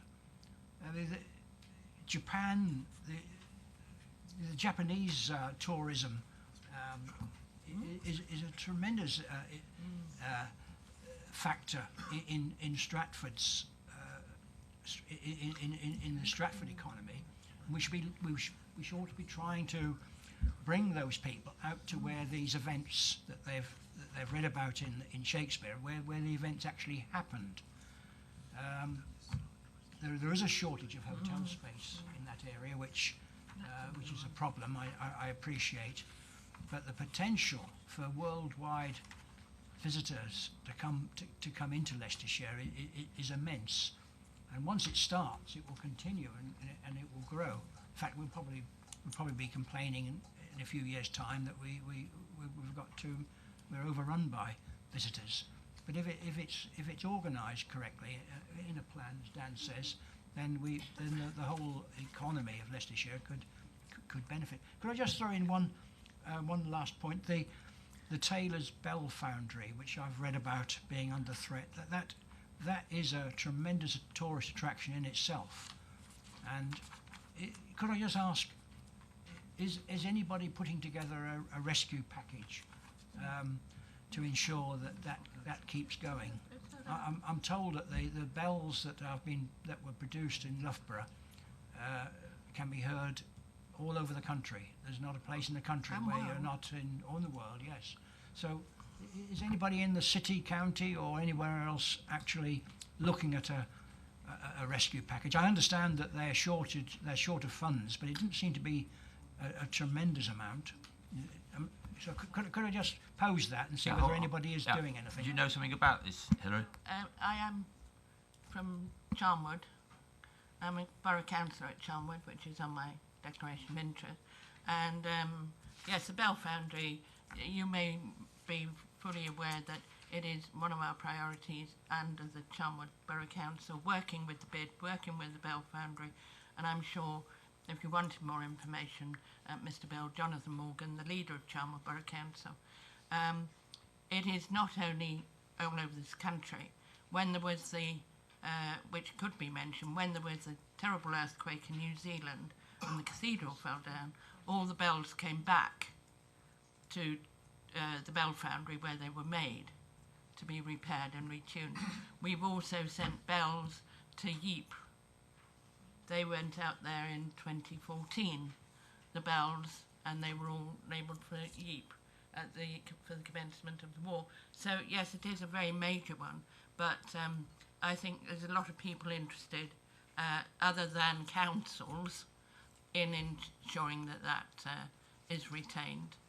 And we're doing our very utmost, and I'm sure everybody else is. Okay, so Thank you, Chairman, I'm gratified to hear that. okay, we've had quite a lot of comments. I think last time you brought a strategy, Tom, it got quite a bit of knockback. So I'm sorry about that.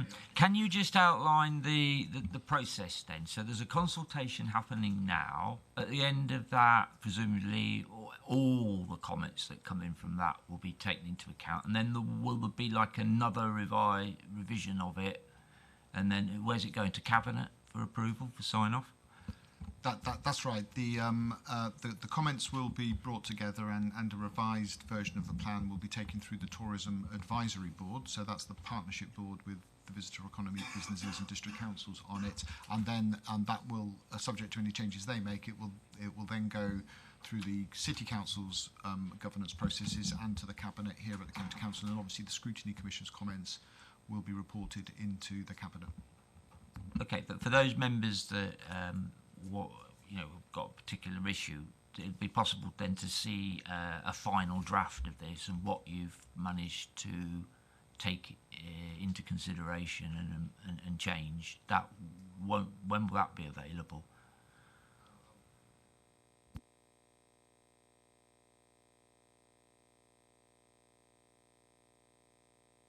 So the Tourism Advisory Board will be receiving a revised version on the 20th of September. So we'd be happy to share that version. Obviously, there may be some changes following that, but that'll give you another opportunity. So, could I suggest then that you circulate that revision that's going to the advisory group round about the end of the month, and then I think after that, if members have got any other changes or issues or points, they need to make them to the Cabinet. Are you broadly, are there any, of what you've heard, are there any issues which you're saying, no, we've got that, members' comments are completely wrong and we don't think we should be including this or that particular issue? I know a lot of issues have been raised and you've made a lot of notes and Rosemary's made notes, but do you want to respond on any of those issues that members have asked to be looked at? Yeah, perhaps if I could just come back on the sort of the general approach we've tried to take with the plan. I mean, it's not a detailed action plan, so it is, if you like, a strategic document to some extent that sets out a framework, and beneath that there will be a more detailed action plan and also campaigns that relate to specific places and specific attractions. So it could well be that a district council, in developing its own tourism approach, will situate that within this framework, but actually include more detail about things in its area. And indeed, individual attractions will want to demonstrate, particularly if they're seeking funding from the government or other places, they'll want to show that they're consistent with the local strategy for the area. I think the other point I'd make is that, if you're creating a strategic plan, then you do want to be setting out that you are identifying priorities, and we have tried to do that in the plan. So if I just, as an example, that a number of winners are identified as projects that we'll back. I think those are on page 18, and now there might be views as to whether they're the right ones, but what we've tried to do is pick out some real key opportunities there. Six of the 8 listed there are in the county, I should perhaps point out, but elsewhere throughout the document we have referred to some of the more, many of the other local attractions and opportunities that exist. And I think reference was made to Lutterworth and Foxton Locks not being referenced, but actually they are referenced on page 21. And I think Taylor's Bell Foundry is mentioned. What we don't want to do in what's a strategic plan is provide lots and lots of information about lots and lots of attractions. That's going to sit below in a more detailed action plan. So you'll see that within the section on the strategic priorities, there's a section within each of those which says we will do this through, and it sets out activities. I absolutely acknowledge that those aren't worded at the moment as specific actions, but those will be followed through with a detailed action plan which will set out what's going to be done by whom and a time frame.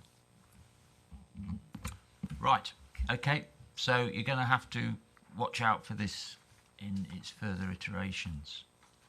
Terry? I don't raise the point, Chairman, but I raise it again. I think this to me goes to the heart of good scrutiny. So we've seen a plan. I fully recognise what Tom says about needing to be strategic, which I think is what a lot of us have said. But the issue we now have is we have a document which we've made considerable comments on, which might require considerable change. But there will be no opportunity for this committee to look at it again, because our job should be to assist the executive and make comments before it goes to the executive. And, I've made the comment, I'll make it again. We have 6 meetings a year scheduled. To me, we should have more scheduled, probably not do all-day ones, which will give us the opportunity then to look at things like this before they go back to the executive, because our role is not just to be critical to the executive, but it's to be there to support and assist them. And I just don't think the current way we run our meetings enables us to do that as effectively as we might. That's a wider issue that we don't really want to get into now. Well, you need to raise that through your Scrutiny Commissioner. So, what you're on a timetable. When's this due to go to Cabinet? No, 22nd of October. 22nd of October. Right. Okay. So, if we share the document as we said we would with you towards the end of September, that gives an opportunity for you to get any comments back to us before we go to Cabinet in October. Okay, And that's also, the way you're going to have to do it. And through, you're going to have to speak to the... Who's the Cabinet lead for this? the leader. Right. So, there you are then. You have to raise your concerns with the leader if you're not happy with the final version. Okay, right. So, can I thank you very much for coming? Sorry, Mr. Chairman, but I do feel this is a really important question, because to scrutinise things, we observe, we look at things, we have thoughts, we can support lots of documents, but here clearly there is a situation where we may have made comments, we may have created thoughts process, but we'll never know unless we chase the leader and he says, well, how many copies do we need? But we're not sitting collectively as we are as a responsible body to be able to sit and process things. And I just feel that the comment made by Terry was very genuine, and I think if we just sort of not be flippant, and that's not disrespectful to you, Mr. Chairman, but I think we have a role under the name of what we do, and we should be given the chance to look at work. You're going to fundamental issues of the way scrutiny is set up in the authority, and I would suggest that we can't discuss that in the kind of detail. The Commission is meant to be strategic. And that's the way the system's been set up. The committees, and then if you want to go into real detail, you set up a panel, a one-off panel to look at an issue, which can be done, but not within the timescale that Tom has identified for this report strategy to be developed. So I don't know what the answer is. I'm not disagreeing with you, but the way the system's set up, we are meant to oversee things and take a strategic view. But quite a lot of detail has been raised on this morning. So I think it's partly incumbent to look at what's coming up and say, actually, this wants looking at in more detail. I think we should have a panel, a specific group of members to go away and look at something in the kind of detail you're suggesting. But that means really looking at what's coming up 6 months ahead, because that's what it takes to do it properly. I mean, this is supposed to be scrutiny, and yet it's going... I don't know what you're going to write now, because we won't see it, because we haven't got time. Then why are we scrutinising it then? Because all the comments we've made this morning have been written down. But we don't know if they're going to be in the document, do we? We don't know they're going to be in the document. If they're not in the document, then... I don't know what the answer to that is. Well, you haven't got an answer, so why are we... I'm beginning to think, what was the point of... I really do feel we're struggling here a bit. We haven't seen, they may completely rewrite it to take into account 90% of the issues that have been raised. Let's just... does it have to go to Cabinet? Could it delay 1 month so it could come back here? I mean, there's a desire to launch this during the Leicester Business Festival, because that's a good opportunity to get to lots of businesses, and it's a good platform for publicising the document. So I think we'd rather keep to that if we can. I mean, I think many of the comments that have been made, well, all of the comments that have been made are really helpful. So we will absolutely be looking at the comments that have made and looking at how we can incorporate those into the document, and many of them may get incorporated later on into a more detailed action plan. We will let you see a revised draft at the end of September, and of course the written comments of this meeting will be fed into the Cabinet report themselves as well. So Cabinet will see what you've said and we'll be able to take a view as to whether those comments have been taken account of in the final document. So I think there's quite a bit there to hopefully reassure you that we will take your view seriously and look at adjusting the document accordingly. I mean, the only solution then, given the timescale, is if you want to discuss the strategy further, we'd have to have another meeting. If you feel that strongly about it, before the Cabinet. I don't think it's about. I mean, that's like a veiled threat. You've got to have another meeting.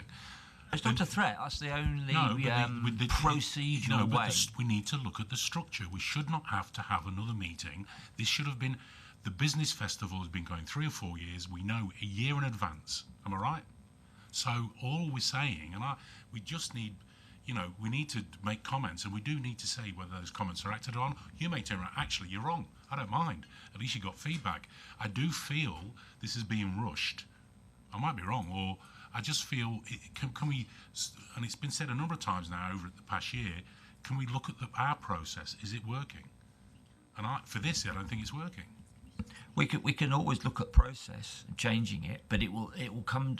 The business of the council will carry on regardless. It's up to us to say we want to look at this far enough ahead, and how do we want to look at it? Do we want a panel? Do we want it to come here? And we've got to shape our meetings and our schedule and the items on the agenda. The business of the council's not going to wait for us. We have to follow it and say what we want to look at. I've never known an occasion, well, possibly once, when said, right, we'll stop this in the tracks because actually it's not fit for purpose or we don't agree with it. I mean, I think there will have to be a discussion on the more wider issues you're raising with the leadership, because that in the end is how the council operates, and we're happy to take that away as the commissioners. If I could, through you, Chair, I think it is. We can't expect another meeting. The schedule is laid out on page 16, paragraph 17. And if we wanted this, we should have last week come forward and said, when we got our papers, this is very tight. But the timetable for decision, it's going to the Tourism Advisory Board on the 20th, and then Cabinet, and a week later, which is barely 5 working days, it's going to be launched at the Leicester Business Festival.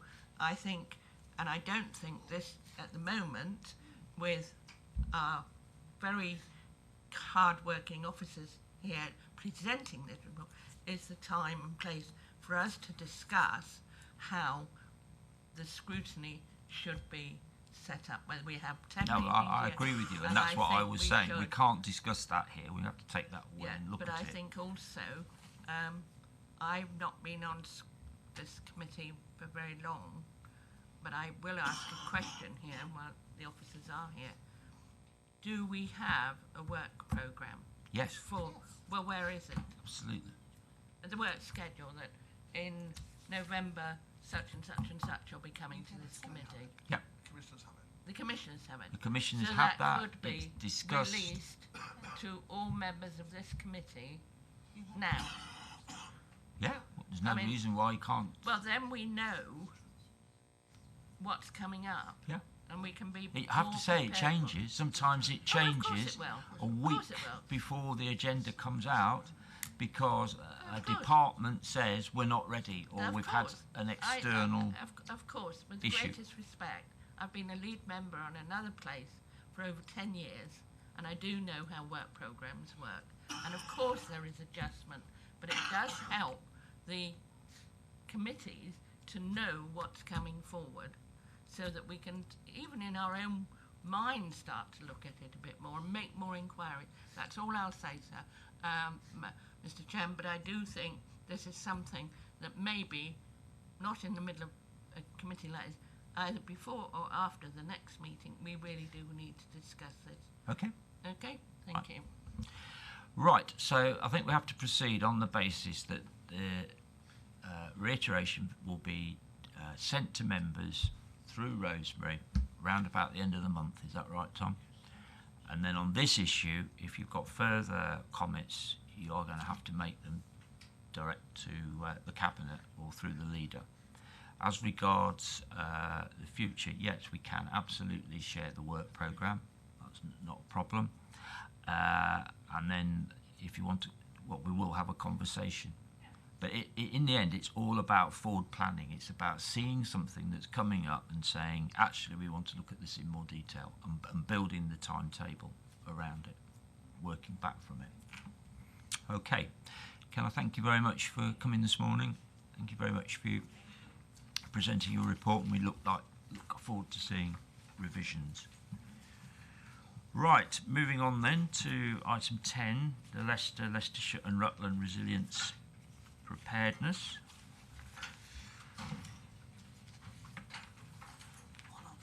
I'd like to welcome Andrew Murr, Resilience and Business Continuity Manager, and Julia Dracon. And which one of you is going to present?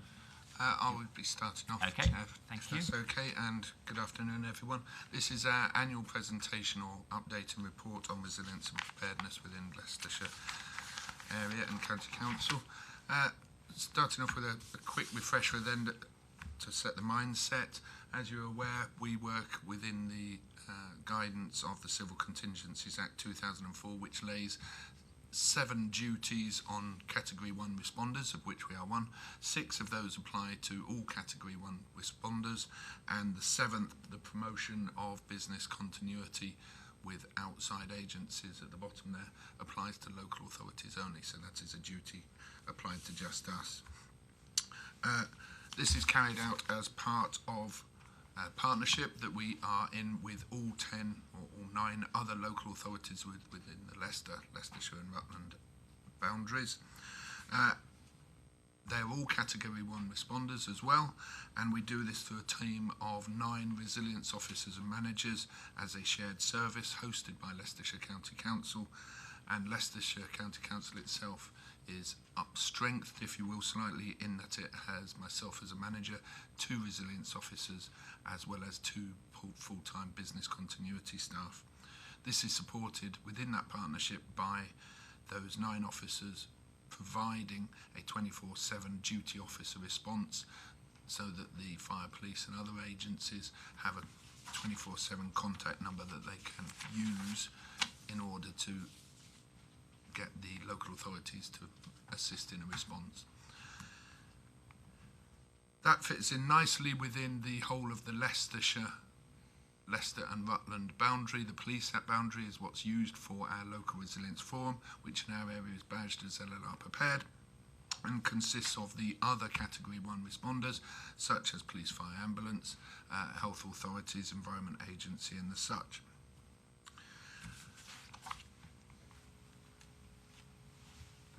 Thank you. Now over to me. So my role is to oversee those partnerships, and what Andrew has just described is how we do our peacetime planning, training, exercising and collective risk assessment. What's on the screen now is how we respond together in emergencies. So you can see at the top we've got the Cabinet Office briefing room, which obviously was involved in the Whaley Bridge Dam incident. You've seen it in Derbyshire recently. They would interact with us, our strategic coordinating group, and that would be a group of chief officers or senior staff from across all those partner organisations working together to agree a collective strategy for how we're going to respond to whatever the emergency might be. Depending on the nature of emergency would dictate who the chair of that might be. So for some incidents such as flooding, it's most likely to be a local authority lead. But also, obviously, in that more kind of sudden impact, major onset kind of incident, probably more likely to be police or fire, depending on the nature of that incident. Over time, then, that strategic coordinating group would then turn into what you can see on the right-hand side of the screen, a recovery coordinating group, and that's the way that we help support businesses, individuals, and communities back to the new normality following whatever that incident might have been. So supporting the strategic coordinating group in response, we'd have a tactical coordinating group. They are kind of tactical level managers, as you would expect, doers, managers who can, service managers who can assign duties, commitments, and put action plans in place. And underneath those, a whole raft of operational groups covering the topics that are suggested there, and also a wide range of others depending on what the nature of the emergency might be. So this is a tried and tested arrangement. In the bottom right hand side of the screen you can see our framework plan, so that's the way that we kind of nail down all of our arrangements, and all of our other plans are aligned to. And in the top right hand corner we have a handbook which all senior officers who might be responding to the emergency has with them, and we update on a regular basis as a go-to quick start guide for when your phone goes off at 3 o'clock in the morning and something horrendous has happened. So everyone has at least one printed copy of that to hand. I'd also like to say that to kind of complete the circle of response, we're also committed to significant debriefing activities.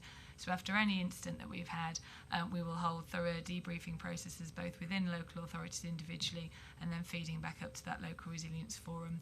And we're part of a national programme where we then share that learning with other local resilience forums across the country so that we can learn from them and they can learn from us as well. So moving on then, just to give you a flavour of the kind of incidents we've had over the last 12 months since we last spoke to you. In the top left-hand corner, you can see Blackbird Road in Leicester, where we had a significant gas leak. Well, it wasn't a leak, it was more that someone drilled through a major pipeline while they were doing some highways, some utilities work. We had a massive exclusion zone around the area. People were evacuated for a number of hours, and given the fact that it happened in December, we're obviously worried about the temperature, about people having lighting. So one of the things that we will be doing as local authorities very quickly is searching our vulnerable people's databases, making sure that when we've got known vulnerable clients in those houses, we're providing adequate support to them. So happily that only lasted about 8 hours in total, but in terms of a draw on us and our role as a local authority supporting the people in that area, that's quite a significant undertaking for us. Bottom left, you'll recognise the picture of the helicopter crash. So again, very involved with the response to that and the ongoing recovery processes from that as well. And on the right-hand side, you can see recent flooding that we've had in Mount Sorrel. So we've been relatively fortunate over recent years that we haven't had significant flooding, and this was pockets of flooding. But of course, for an individual whose house is flooded, this is a major emergency for them and is going to have impacts for a long time. So again, working closely with partners, making sure that we're providing that support as required. So key elements are around that multi-agency coordination to make sure people have got access to what they need access to, and those structures that I spoke about on the last screen were put into place when needed. So it would be remiss of me not to mention this during part of our presentation. I'm sure you all have seen the news.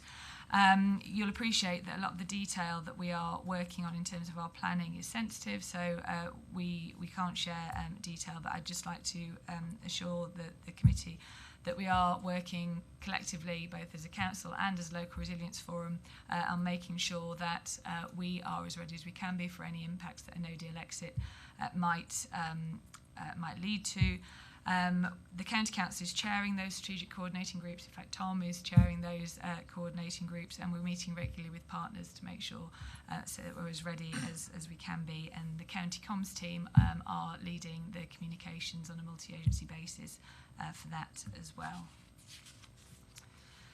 And then finally, this is our community resilience campaign. So along with lots of other bits of the council, we're really keen on people being as individually as resilient as they can be to be able to help themselves and others in responding to an emergency.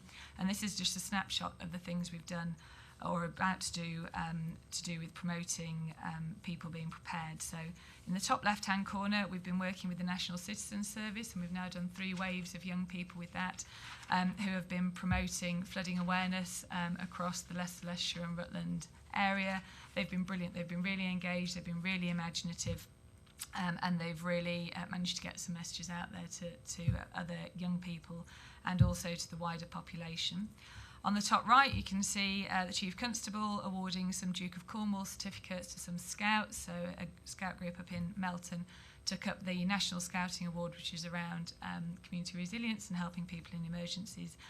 And while it's called the Duke of Cornwall Award, we have localised it. So those of you that perhaps have links with uniform youth organisations were really keen to push this. Different level packages from the younger cubs all the way through to venture scouts. Bottom left, the Save a Life in a Minute campaign, the Restart a Heart campaign, a national campaign. We are pushing that in our local LLR Prepared Week, which will be in October, in a series of pop-up CPR and emergency life-saving first aid sessions, a lot of which are happening in Leicestershire libraries over that week. It's a campaign that we do every year. We try and do a different focus every year, but this year it's very much on emergency first aid. And in the bottom right-hand side, 30 Days, 30 Ways is a national campaign run every September now, with different messages to the public every day around how they can help to be prepared for emergencies. What I haven't helpfully put on the slide is a hashtag, so it's hashtag aware and prepared. The county comms team is again heavily involved with both of those activities, 30 Days, 30 Ways and LLR Prepared Week. So please, if you are active on those platforms, if you could help us to promote those, that would be fantastic. Moving on then, some reassurance on the structure within Leicestershire County Council. Any incident, be starting at the bottom of the triangle, if it's internal or external, and usually through police, fire or our duty officer, or through the police and fire to our duty officer or a member of the public, that gets escalated to our on-call senior manager and deputy on-call senior manager, which are also 24/7 duties for the week. They then have a policy and procedure where they get together with a small planning group immediately that involves the communications department, the resilience and business continuity to plan how best to respond to that incident, and if needed, escalate it up through the resilience planning group and to the crisis management group, which is staffed by by the corporate management team. That then gives a full coverage of strategic, tactical and operational management that's supervised and overseen at the appropriate levels. Thank you. So last time we came to speak to you, we said that we would be incorporating learning from Grenfell into our plans going forwards. You'll all be aware that there hasn't yet actually been any formal reports issued based on the learning from Grenfell. But as information has been shared throughout the resilience world, then we have been building that into our plans. But I can't present to you a formal, this is what we're doing about the actions from Grenfell yet, but we will bring that to you as soon as they do issue that report. Two other incidents of note that will have local learning for us, so the Wainfleet floods that they had in Lincolnshire not long ago, and we've got some speakers coming from them to talk to our LRF in December, so we're making sure that we're picking up that learning as they start to identify it. And also the Whaley Bridge Dam, obviously we have close links with our Derbyshire colleagues, and they'll be sharing their learning with us as well. And finally, again, last time we spoke, the Kerslake report had been issued, so this is the independent report based on the Manchester arena attack response. There was an initial report, and then it was followed a year later by an annual update report saying how people had got on with the implementation of those recommendations. Just to give you a flavour of our response to those recommendations, we did hold a Home Office funded counter-terrorism exercise in March and April this year. So one about the immediate response, making sure that there's clarity around roles and responsibilities and that we are practised as a local resilience forum. And then a follow-up event where we looked at the recovery. So what are the impacts on individuals, businesses, communities, environments, to be able to consolidate our plans and assure those. So we did that. And the other key bit of learning really from us from Kerslake was about promoting first aid to the public. So that's why that LLR Prepared Week focus this year is focused on that immediate life-saving response. It'll be catastrophic bleeds and CPR. And that concludes our canter through. Okay, thank you very much. That's very comprehensive, quick report. Just thinking about the one you referred to, Whaley Bridge, who makes the decision to ask for help from the military? The strategic coordinating group would. So if I just go back to that diagram there. So the strategic coordinating group would identify that they need additional support and resources that are beyond their capabilities. As part of our local resilience forum, we have what we call a joint liaison officer. So the guy in the middle there is Andy McComb. He's our military contact that we work with him in planning. If we had a local incident, he'd come along to our strategic coordinating group, and he would help us to complete what they call a military assistance to the civil authorities, a MACA request, and they then would help us to process that request, and that's how that works. So he'd send that up through the defence channels, we'd send it up through our channels, and then we'd get the approvals and then go forward from there. Thank you. Any other questions? Yeah. David? David. Thank you for that report. I'm always suspicious, however, when I'm told that members cannot be told what's happening. I know I've got an ongoing discussion with Tom there about the housing infrastructure bid, because members were not told the contents of that, which I find astonishing. But again here, you flashed up a screen about Brexit, and then you said, we're working on it, but we can't tell you. Now, concerns have been raised in the communities across the country about potential fuel shortages, fresh food, whether fresh food is going to be made available, and above all, medicine being the critical one. Now, can I take it that you're working on measures to ensure that these supplies do get through? And if so, could I please ask, who has decided that as elected representatives, we are not to be told what's happening? Somebody must have decided that we are not fit to be told. We're not fit to represent the people, to give answers to the people we represent.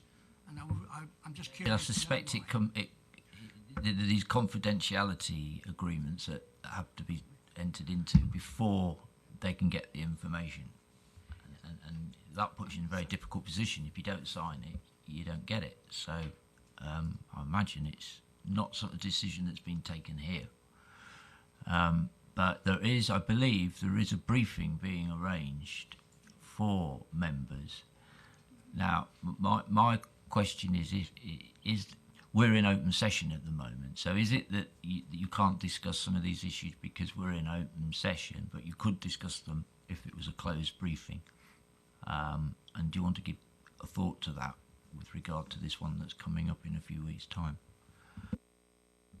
Certainly, we are restricted in terms of the information that's provided to us by government, in terms of what we can how we can share that, including amongst the resilience community. Actually, there's only a small number of people that the government will provide some of that information to. So that is coming from government. And you'll know that there's been national debate around some of that with one or two of the leaks that have happened. But we are planning as an LRF for the reasonable worst case scenarios that the government has established, and putting in place the mitigation measures that we need to address those. And clearly, one of the big risks for us is around East Midlands Airport and traffic congestion around there potentially. So that is one of the things that we're particularly focusing on, because that's seen as a high risk for this area. Clearly, we will give consideration to what information we can share in the all-member briefing on the 25th of September. And we'll perhaps speak to our contacts in government about how far we can go in relation to sharing information with you. I still don't understand that if the government has got measures in hand to ensure that people have the medicines that they require, why can't they give that assurance and give us some details of how on earth it's going to work? Why do we have such secrecy at the top? Could someone please explain to me why it is not possible to give us some basic information about whether medicines are going to be available after October the 31st or not? I mean, if we represent people, we look after them, and we look after all their aspects of all their lives, because they come to us and then they blame us when things go wrong. So could someone please explain to me, why are we not being given this basic information? Can someone please, what is the government thinking behind not allowing us to have this basic information? I guess it's because there are political sensitivities around that. I mean, we're working with the information that we've been provided, and then we're sharing that information as we're allowed to. But where we're not allowed to, we're forbidden from sharing that information, then we're obviously respecting that confidentiality, but using that information to plan robustly for all eventualities. I don't think you're going to get any further, David. I don't disagree with what you're saying, but the officers are working in accordance with the rules laid down by the government, and therein lies the problem. But I do think, you know, at some point these plans are going to have to be made public, so that people know what they can expect. Yeah. So, but I think very helpful. You said that you will liaise with people and say that there is a desire to know as much as possible and find out what you can tell us on the 25th. Because I think there is a difference between what you might be able to tell us on a confidential basis and what can be said in a public forum. So perhaps you could clarify that with them. Okay, thank you. Thank you for your presentation. Sorry, well, Terry, you wanted to make a point. Very quick point, Mr. Chairman. Thank you for the presentation. Yeah. Coincidentally, I was in another place yesterday having training on this. So 2 points. I would urge all members to make sure they've got a copy of the Major Incidents Handbook, which I think is excellent. And secondly, I was fortunate 2 or 3 years ago to go to one of the major practice rehearsals. And all I would say is if it is possible to ensure that as many councillors as possible can attend those, because it was a real eye-opener for me, and I would urge all members through your offices, if you can arrange it, to attend one of those when they're run.